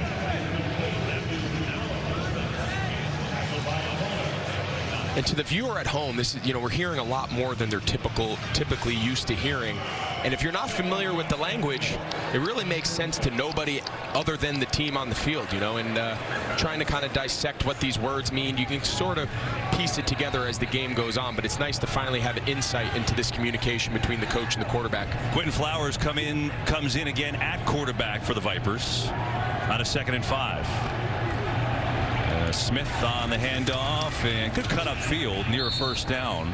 At some point, they got to get Flowers going, though, right? He's been in every play, and every play he's just handed the ball off. He's either got to pull it, Trestman's got to give him a designed run, get him out, do something to take advantage of his athleticism. Every play, he's literally just handed the ball off. There you go again. There's another one. Smith, who's got a first down on a 3rd and short. Well, he came in listed as the 3rd quarterback on the depth chart for whatever that means, the first game of a new league. But there's a whole can of worms we haven't even opened up. In this league, one of the different rules, you can have a double pass. So you can throw the ball twice as long as the first pass is behind the line of scrimmage. And if they're ever going to do it, it hasn't happened yet in the league in the 3 games. Wouldn't that be the guy to try it with? He's the guy. And it's just, there you go. Now he pulls it. This is the element he brings the offense. That we talked about. He had been handing it. Now all of a sudden that backside end, he comes down on the running back, and now he can get out on the outside. You see here, they're not going to block 55, right? He's the read guy. So when Flowers sees him go after the running back, that's his pull read, and he's going to take it and get on the edge. And that's the element that he brings to this team. You see him now. Murray's back in. They got to do more of that.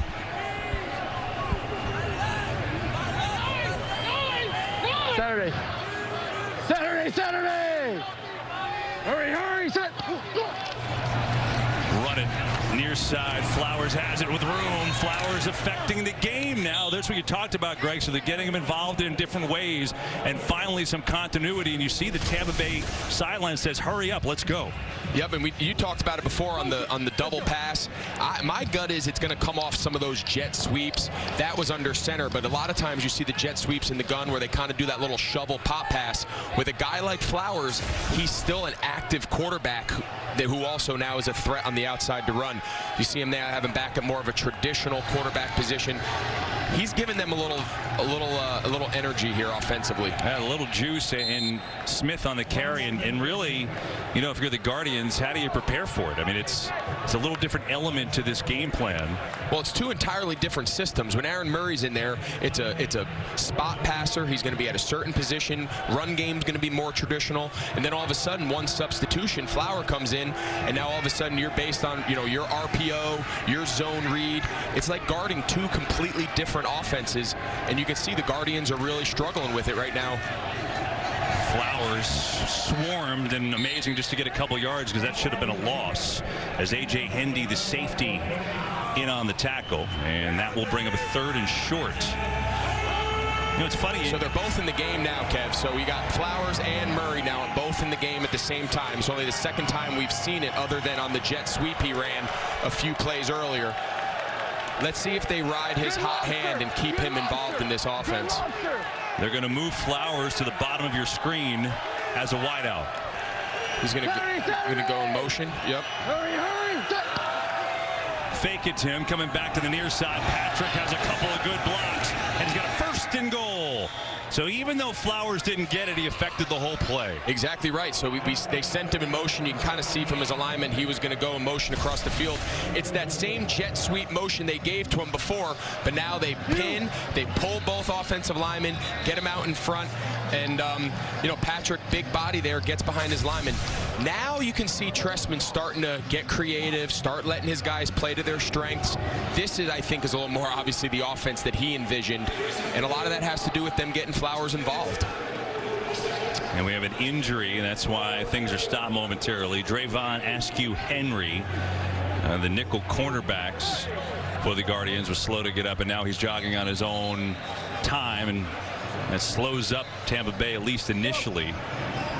So not only is it the injection of Flowers into the offense, but there's some tempo here. And it's funny, Greg, because you look at it, the Vipers have now actually outgained the Guardians 274 to 199. It just hasn't felt like it because they've had the big turnovers. Yeah, turnovers are killer. This drive is good. Good gorilla. Good gorilla. Hey, you did it. Good gorilla. I think everyone knows he's giving the ball right now to Patrick. I think he just turned around and said, "You're getting it." Yeah, here is Patrick, and he gets smoked. I don't think that's how Trestman drew that play up. I think that was actually called bad gorilla. Yeah, that did not work. I don't think when they drew it up, he's going to turn around and tell the running back, "You're getting it." Listen. Saturday. Hurry. Yeah, it was earlier in the call. He said, good gorilla. You're getting it. You're getting it. Second and goal. Murray to throw. Has time. Looking for something to get open. Back of the end. Knocked away. Beauty of a play by A.J. Hendy. That was a touchdown if he didn't get it. He's got Tolliver. It's a great play action. Typically in this part of the field, you go play action, you throw it to the front side. They brought Tolliver all the way across the field. He's got him. He doesn't get quite enough on the ball to get it over, but oh man, what a great play there by Hendy. Hendy has really now showed up getting his hands on two ball. His deflection at the end of the first half led to the Jones pick, and now again he just saved a touchdown. They go two tight ends. They keep Flowers out of the game on 3rd and goal. Hurry. Murray looking left, throwing left, knocked away at the line of scrimmage. DeJuan Hines got his hands on it, and it's 4th and goal. Hey, did you get open? And are they really going to kick here? Wow. Down 17. Maybe he just feels from a confidence perspective, just get some points. They've really been, obviously been shut out the entire game. This is interesting with the new point after attempts. It's not really a 3-score game like in the conventional sense, being 17. You can get 9 and 8, but they're going to try to get this to a 14-point deficit. So here is a 23-yard field goal. It's up and good. And a long drive by the Vipers, but they settle for the field goal to at least get them on the board here in the 3rd with a minute to go. Still the Guardians in front. Look at this a lot of different ways. Finally, the Vipers had a nice drive. 16 plays, though, and they settled for 3. And the choice was interesting simply for this reason, Greg. You pointed it out, and you were correct. Because of the rules, it still was at 17-0, a 2-possession game. So I don't know exactly what the field goal got you there. Yeah, the only thing I can think of is that Trestman, is just saying, let's get on the board, right? We've been shut out all this time, maybe just from a human nature perspective to say, let's get our confidence and have something. But, with the ability to go for 9 and then get 8, this is still only needing 2 touchdowns if you're able to get those conversions. But he took the conservative approach, put the 3 points on the board. Now they're down a more traditional number, in football, obviously being 14. No, fair point, and it's at least they're on the board after struggling so much here today.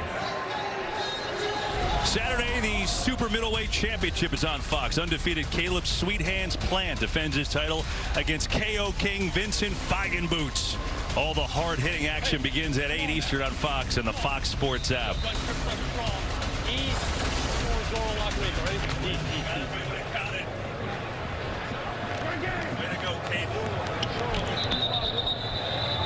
And we get a whistle.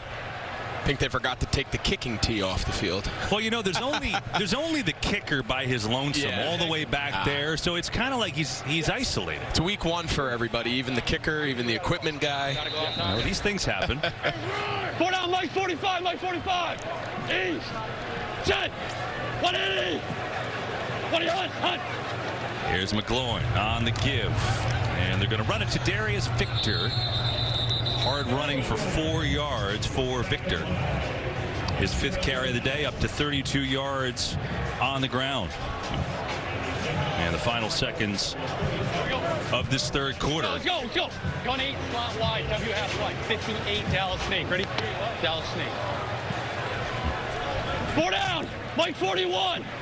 So the reason he's saying 4 down is because you see how there's only not all 4 defensive linemen have their hand on the ground. So he's letting the offensive lineman know, say, hey, even though that guy's in a 2-point stance, he might be a linebacker. We're going to treat him as a down lineman as far as our protection is concerned. Try to get it to Joe Horn. It's incomplete. Bring him a 3rd down and 6. Boy, would the Vipers like to get off the field on a 3 and out here. Be curious, does Glanville dial up some pressure? 3rd and 6. You've kind of, regained a little bit of, your place in this game. Your offense just went on a great drive. Does he dial up or does he play conservative and say, all right, we're going to sit and drive? All right. Well, he'll have the quarter break to make that call. Usually he's a blitzing man. We'll see what Jerry Glanville pulls out. The Guardians up in this one, 17-3. We go to the 4th from East Rutherford.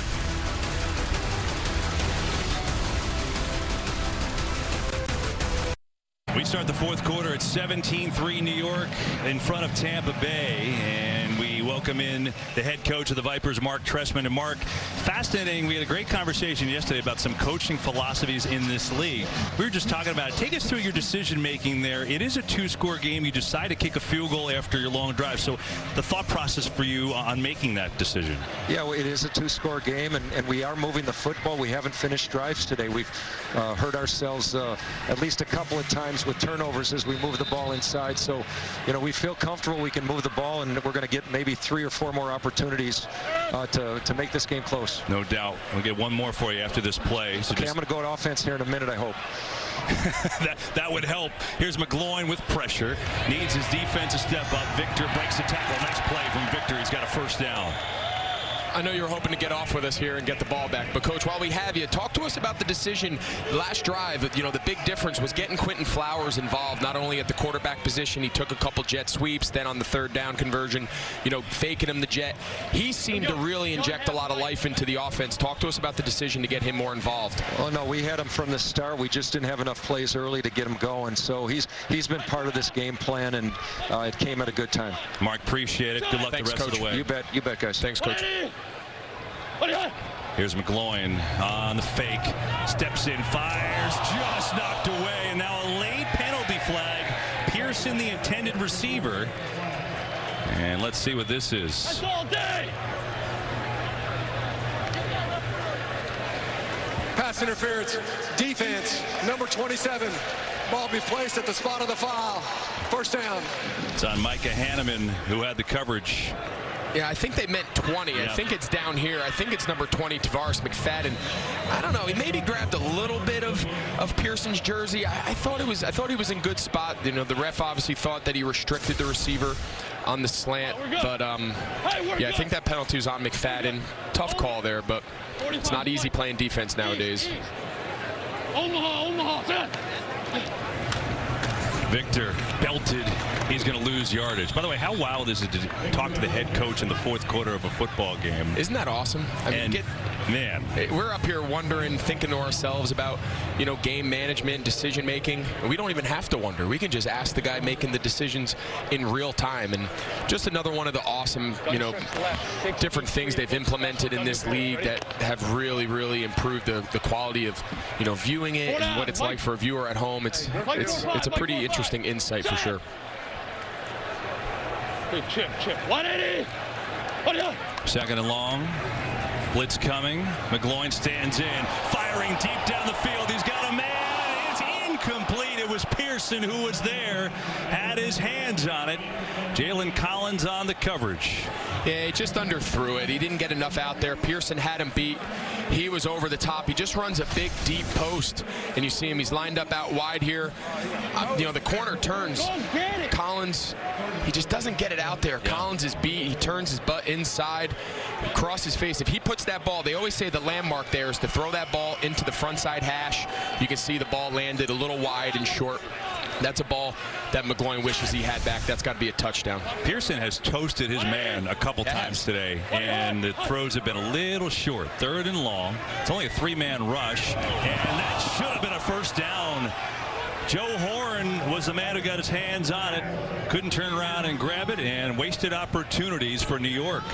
Yeah, I mean, this is just a basic 2-man concept. Horn is on the inside, the outside receiver, you can't see him off the screen. He just runs a clear out, brings the corner with him. The inside receiver just runs a square out, and ball's a little behind him, but at this level, somebody like Joe Horn, that's got to be a catch. Convert that 3rd down for your quarterback. That's a tough failed conversion there. Bottom line is a Vipers defense seemingly getting off the field, and got some pressure, nearly blocked that one. Dye calls a fair catch inside the 10. So the Vipers have worked hard against this Guardians defense. They got more work to do because they're down 14 points, 12:09 to play.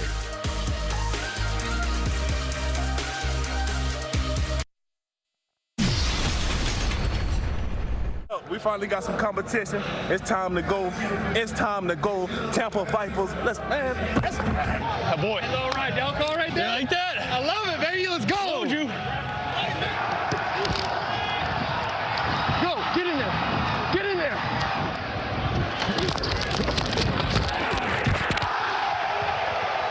Hey, I had shown that 37-inch vertical just in. You heard me? Let's get it. You know, Tim Cook got a little help on the vertical, I think. Yeah, he did.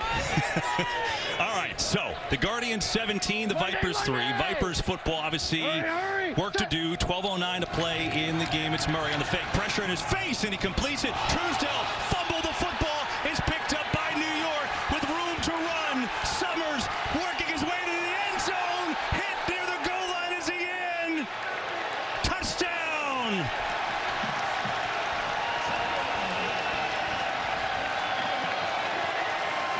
The second time we've seen Truesdell have a ball in his hands. The first one earlier in the game got overturned. I don't think that one's going to get overturned. I think that's a catch, fumble, scoop and score there by Summers.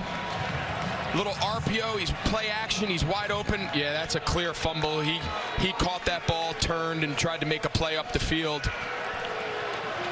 Great job there by Hines, the linebacker, to punch that out from behind. Well, I agree with you. Now let's see if he actually got in. That ball touched the goal line. Ruling on the field was touchdown. It's hard to see. He looked short in real time. It looked like the offensive lineman knocked him back. The previous play is under further review. Well, why don't we listen in to Robert Lou? Confirm the ruling on the field first, please. Ruling on the field was a catch and a fumble. Recovered by the defense. Advance for a score. Results of the play is a touchdown for New York. Okay. What we're looking at here is whether it's a completed catch. Okay. Copy that. Give me 1 second here. 1, 2. Ball's loose before 3. Completed. We're going to have either, I had first down, so either going to be 2nd and 10 or first. We got to look at 2 things. This is pretty tough. Football move or not.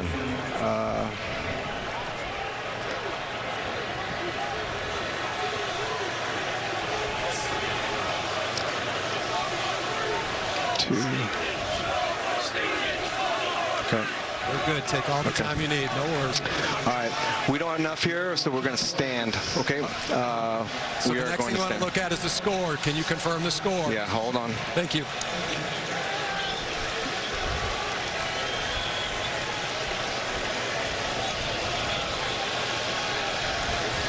Anything from the backside on the score?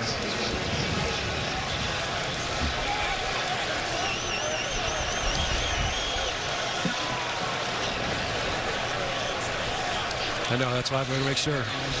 You're on the backside. Robin's looking right at the ball. 50. So. Can you see the ball? So she's got No other angles?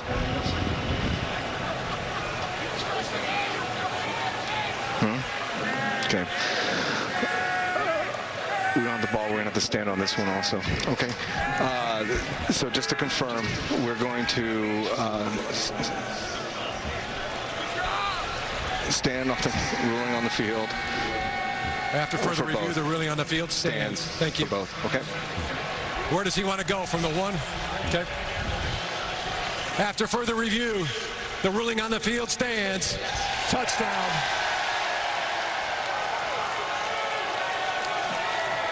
And so, the 27-yard fumble return touchdown from Jamar Summers out of Orange, New Jersey, just down the road here from MetLife Stadium. He makes a splash play, and he's holding on to that thing tight.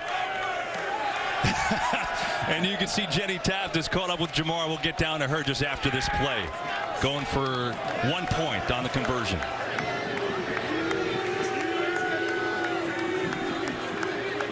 They'll run it. Vincent going to come up short. And before we get down to Jenny, you know, we saw the replay booth with Robert Lou.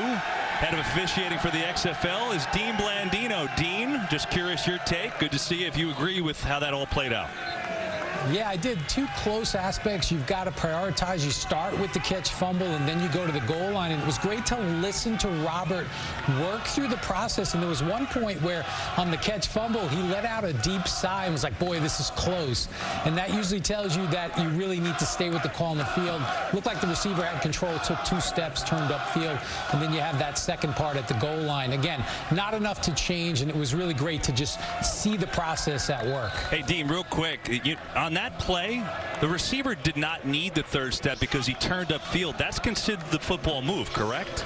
Correct. Remember, we're under 1 foot, not the NFL rules. So if he has a body part down and he has control and the time to perform an act common to the game, that could be turning upfield, tucking it away, taking an additional step, which would be the 2nd step.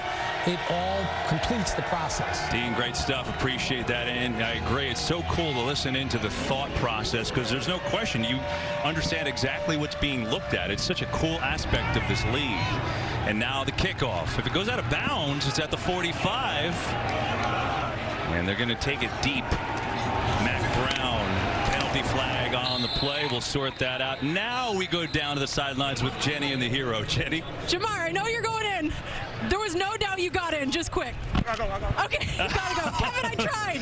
We were with him, but let me just tell you what he told me. He said, I had no doubt I was in there. And keep in mind, this is a Jersey kid, so celebrating with these fans, it means so much to him. Jenny, He'll be back for more. I think Jenny just, I just say test it out. Go on the field with him and ask him. I mean, why not? Who says no, right? I mean, take a shot. Who's going to stop you? Listen, Jenny is a hockey player at heart. She could take it. I'm no question. I'm not worried about her toughness.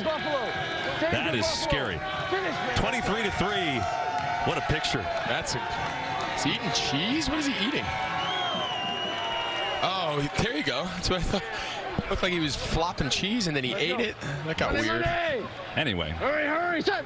Here are the Vipers now after taking that uppercut on the fumble return, and they're going to try to run the ball to Patrick, and he goes nowhere. Garrett Dooley. You brought it up before the last play. I mean, obviously, we didn't anticipate a fumble for a touchdown, but the one drive where they've been able to put points up there at the 3rd quarter, the long drive, Flowers was really at the center of the offense, and ever since that, the last 2 possessions, he's kind of just standing off to the side on the sideline. I'm not sure if Trestman just feels like this is more of a pass situation, being down by 20. But I think that's something interesting to follow here. Murray. Over the middle, incomplete. Looked like Patrick went right through his hands. And another 3rd and long. On 3rd down, they're actually 6 of 11 today, which is a good percentage, but they've been in 3rd and long quite a bit. They have, and aside from the drive that ended with the field goal, they've just been so erratic. They've been so up and down. You heard Trestman say, we're moving the ball okay. The turnovers have been huge. They got to find some rhythm here and settle in. This game's getting away from them here in the 4th quarter. NASCAR, set. 3rd and long. Murray over the middle and a broken tackle. It's Smith, and it's going to be short, 4th down. Imagine you'd have to go for it here. Yeah, you have to go for it here. I think the special teams coach is wrestling with his guys. They all went running out there, and he about tackled them. Yeah, this is clearly a 4-down territory. You're down 20, 10 minutes to go. They got to score here. You know, an injury to the Guardians. Andrew Soro, safety's had a nice game today. He's got an interception in the end zone out of Florida Atlantic. Actually spent the preseason this year with the Super Bowl champion Chiefs, and now here in the XFL, so they work on Soro. Hopefully he's okay. Read a piece on Soro where he talked about the 2 guys he emulates his game after. 2 guys obviously are fond to me down at the University of Miami. Ed Reed, Sean Taylor, those are kind of the guys he models himself. It's nice to see him run off the field. As you said, he's had a huge impact on this game. And if you're going to model 2 safeties, those are 2 pretty good guys to follow. Incredible how many young safeties, or it doesn't matter the age, but just safeties in general. Sean Taylor was their idol, right? I mean, the late Sean Taylor. He was a teammate of mine in Miami, still the best football player I've ever seen in person. Against, as an opponent or a teammate. Just a tragic situation with Sean. 4th down. Vipers need it. Murray somehow completes it. A back shoulder by Williams, and he rumbles his way down inside the 20. I don't know how it worked, but it worked. And Williams has a big gain and a 1st down. Drayvon Askew Henry has to be looking and saying, what else more can I do? He undercuts this route so much that the ball actually goes behind him, and Williams is able to complete it. That's great coverage. He jumps the route. I don't know if Murray meant to throw it behind the defender or not, but either way, what a huge 4th down conversion and to put themselves inside the 20. Change of momentum, 44 yards as Flowers comes back in the game at quarterback. Here we go, right?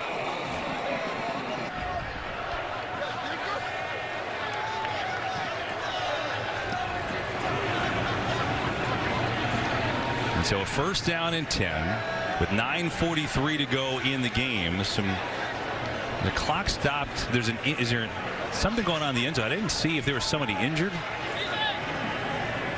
Can't. No, there's someone unfortunately on the field. Silly.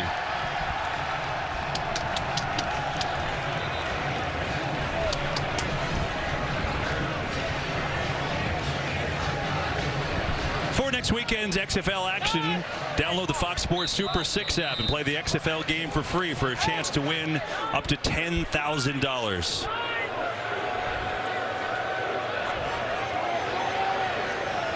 Well, Flowers in the game at quarterback. Get the stuff on the field all cleaned up, and they're going to do a little jet sweep to Tolliver. Big Jalen Tolliver gets inside the 20 and gets down to the 16. He's got a 5-yard run, and the way the clock is in this game, the clock is running now, but if you could get it a little closer, remember it'll stop inside 2 minutes. They do have 2 timeouts left, but obviously they need a score here.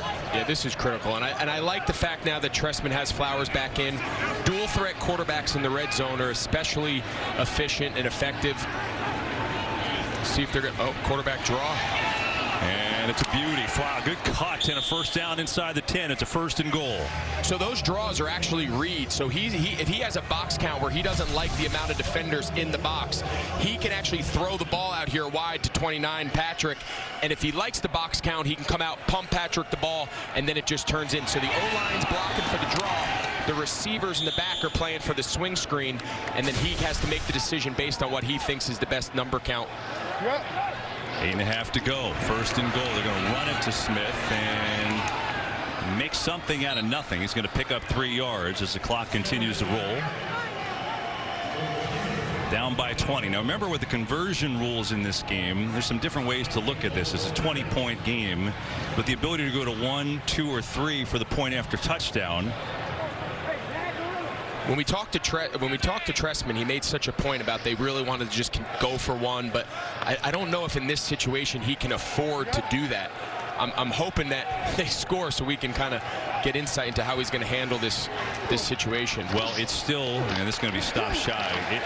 It's still a 3-score situation, yep. But the kicker is instead of 3 touchdowns, you can get a 2 touchdown, the conversions, and a field goal. Right, exactly. But I think, Greg, what is interesting, right, is that, remember, they went for the field goal after that 16-play drive. So at the time, I think they just wanted to get on the board. But that's something now that maybe you look back on. Yeah, I think the conservative nature now is kind of starting to slowly drip, settle away here. I don't think they have the patience. We're approaching 7 minutes here in the fourth quarter. The ability to play it by the book and play the safe route, I think, has kind of left. They got to go for. They got 2 down territory here. They got to go for it if they don't convert here on 3rd down for the score. They can't settle with anything other than a touchdown. It is 3rd and goal. It is Murray back in the game at quarterback. He's pressured. He's in trouble. He is sacked.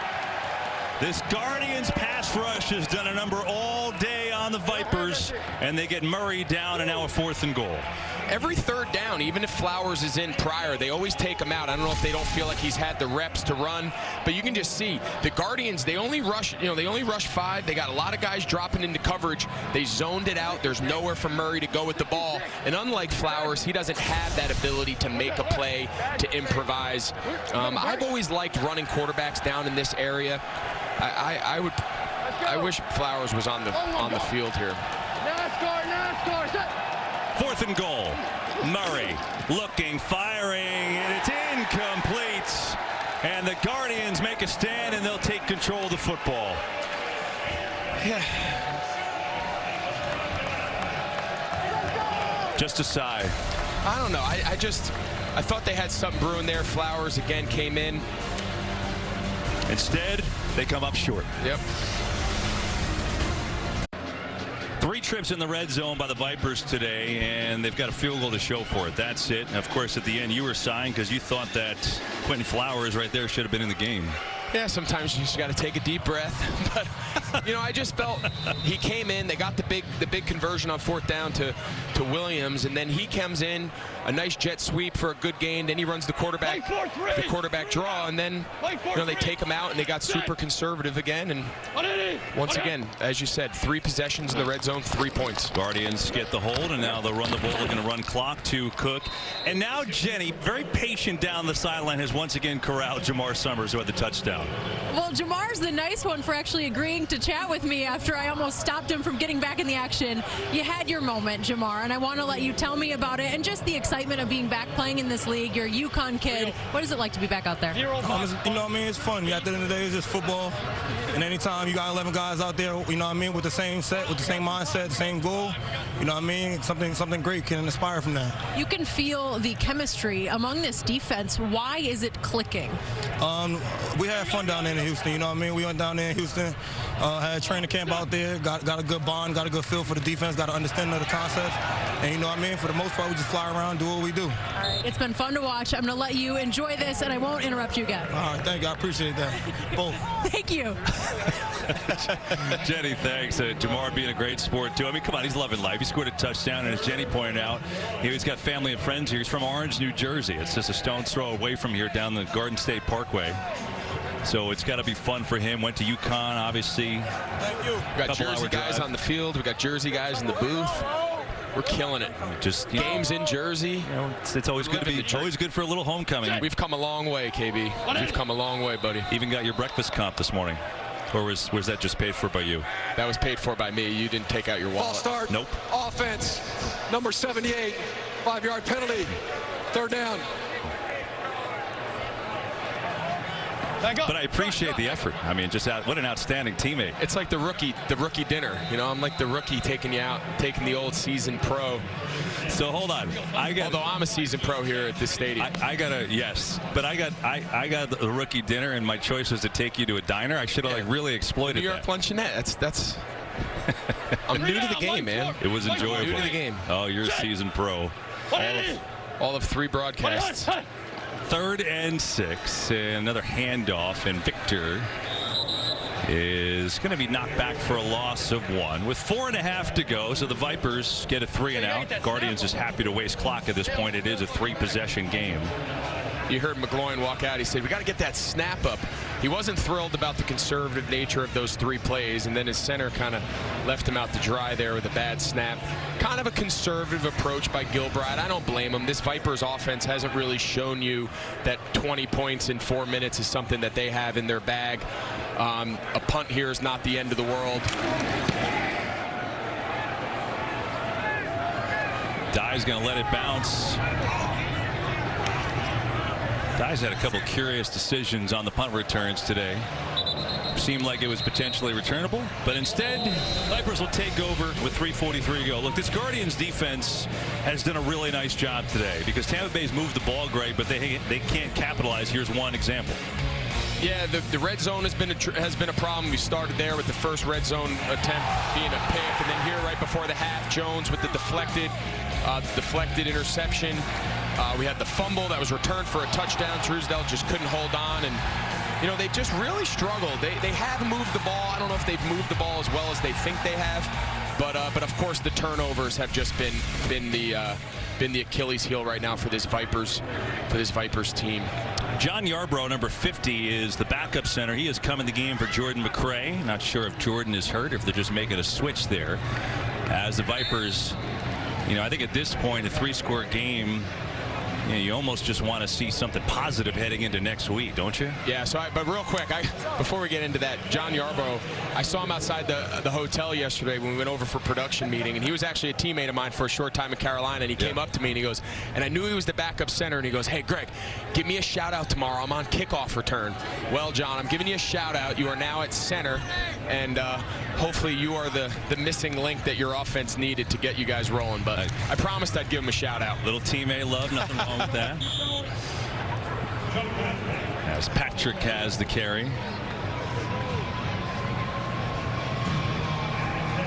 Look, even more love. He gets his own graphic. There you go. Nice. He's going to be thrilled. He's going to be thrilled. Maybe now he owes you breakfast. A lot of guys owe me breakfast. 3rd and 2. Starting with you. There's plenty of time for payback. Flowers going to run it and get it first down for Tampa Bay.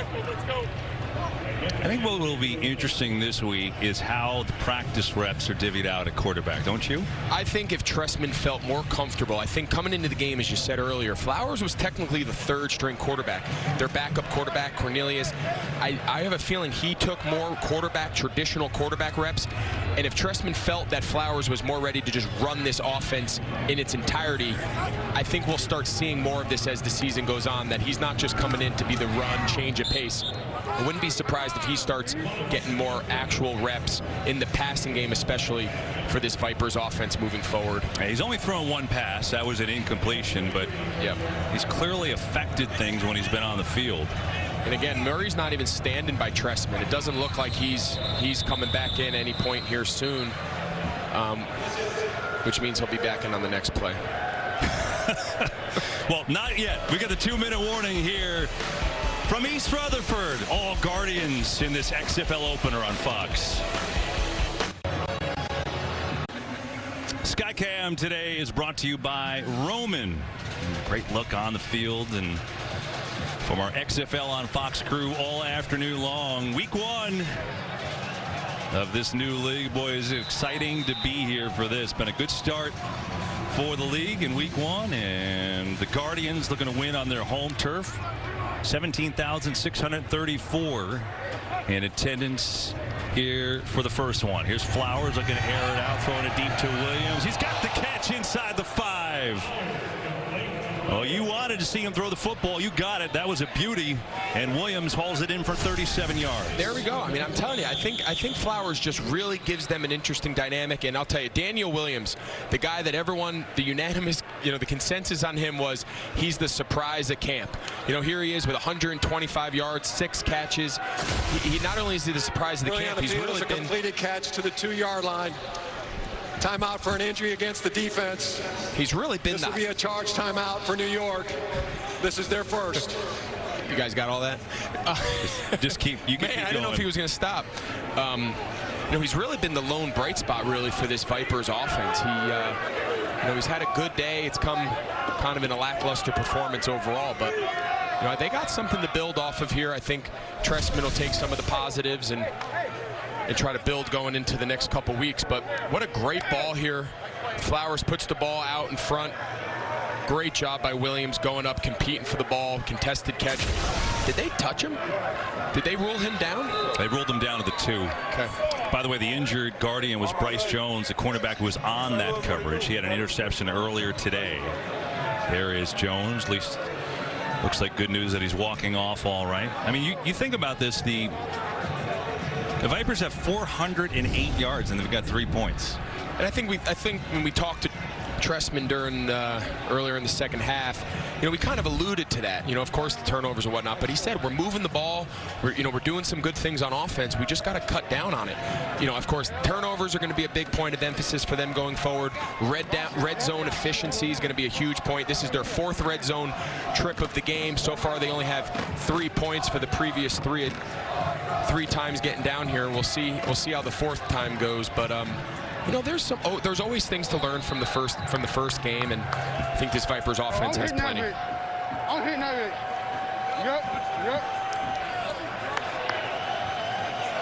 Yep. Give Smith. Good hard running, but he's stacked up inside the 2. And again, we're inside 2 minutes, so the clock stops on everything. And once the ball is spotted, it'll roll the play clock 5 seconds for the clock picks up again. Just one of those different rules. If you're watching at home, that's what's going on. And Flowers trying to keep it, run it, walk it in, and this play does not count. There's a penalty flag. Set. I don't think they got set. You heard them clapping, trying to pick up the tempo to get lined up. We both the same side.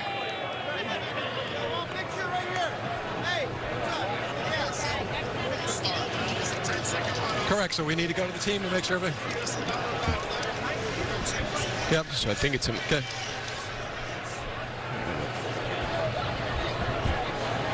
So I think their conversation now is is it a 10-second runoff, or would they rather take their timeout? If it's a pre-snap with the clock running, a pre-snap procedure penalty.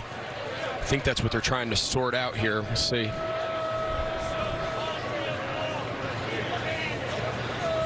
Yep, so you see the ref running here to ask. See how this all gets Ball sorted. start against the offense. Not all 11 players became set. By rule, a 10-second applies. We're waiting on confirmation first. Yeah, you can see the official here at the bottom asking if they want to take a timeout or not. That would save the 10 seconds, which I imagine they wouldn't mind losing 10 seconds with this much time, right? Right. I agree. Save the timeout. I don't think anybody knows. Well, this is a long deliberation for a false start call, and I haven't seen a timeout taken off the board. I haven't seen 10 seconds run off just yet. Hey!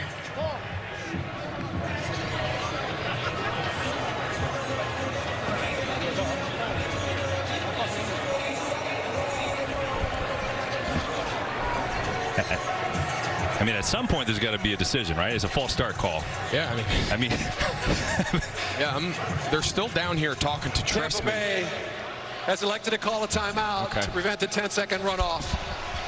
So they'd rather save the 10 seconds, Kev, than keep the timeout. With a minute 42, is a minute 32 much different? I'm not sure, but that's what Trestman's decided. So you can see the left guard here, Foster.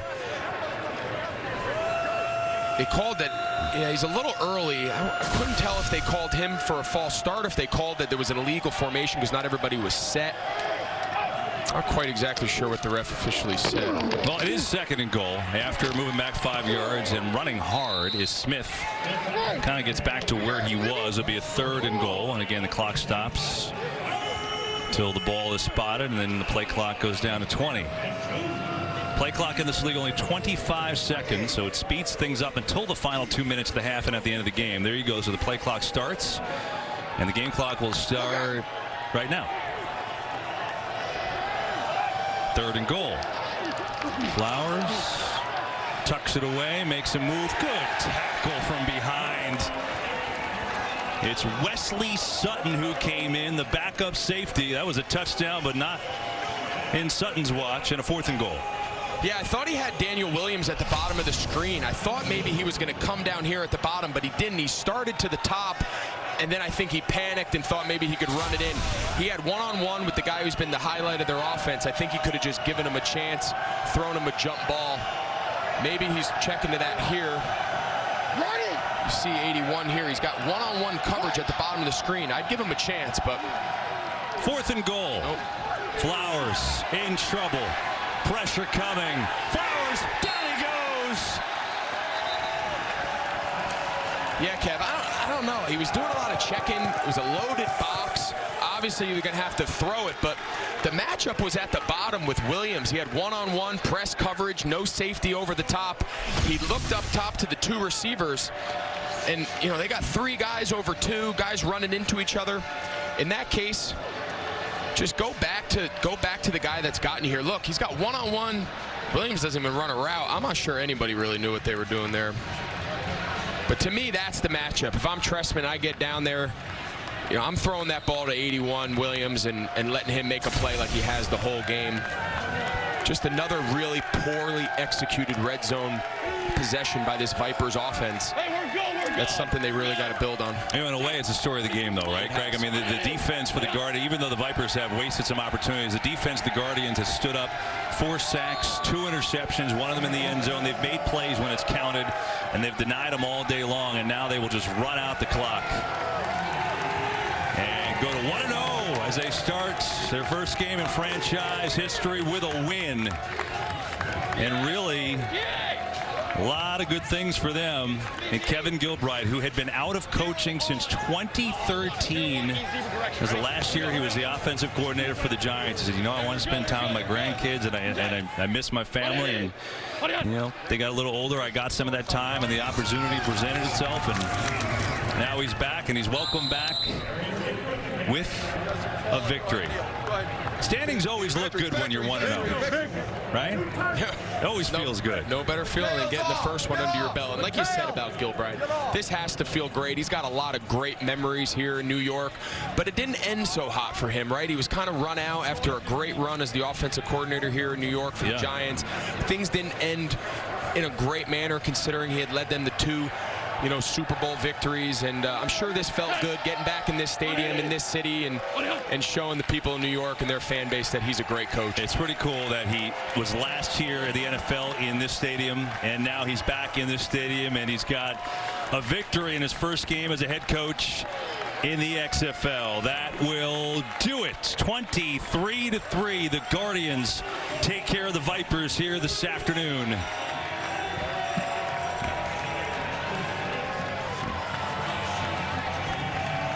Matt McGloin did a nice job today at quarterback. 15 of 29, 182 yards, a touchdown pass, and a touchdown run. That was on the opening drive.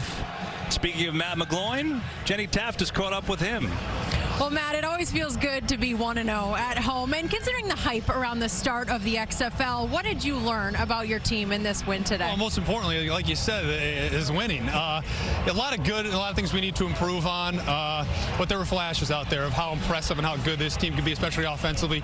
Defense, what can I say, creating turnovers the way they did really propelled us into winning this football game. I know it's important for you to be here in front of your family. Your son is here watching. Yeah. Well, what kind of moment is that for you in your career and being a part of this? It was completely different feelings running on that tunnel, running out here and just taking a look around. You know, it was a special moment, a lot of energy, again, a lot of emotion. So very exciting day. I'm glad we can get this win for Coach Gilbride in his return to MetLife. All right, we're excited to watch all year. Thank you so much.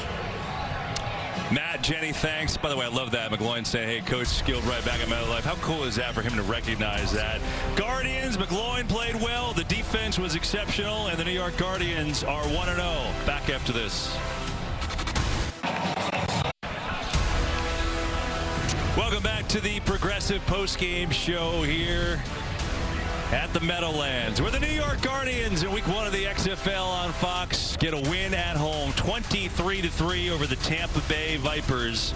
I'd like to thank you all for watching this afternoon And the Guardians today, it was their day. Defense did their job, and they get a rousing win. For Greg Olson and Jenny Taft, our entire XFL on Fox crew, I'm Kevin Burkhardt. Once again, Guardians win it 23-3. We will see you next week from Houston.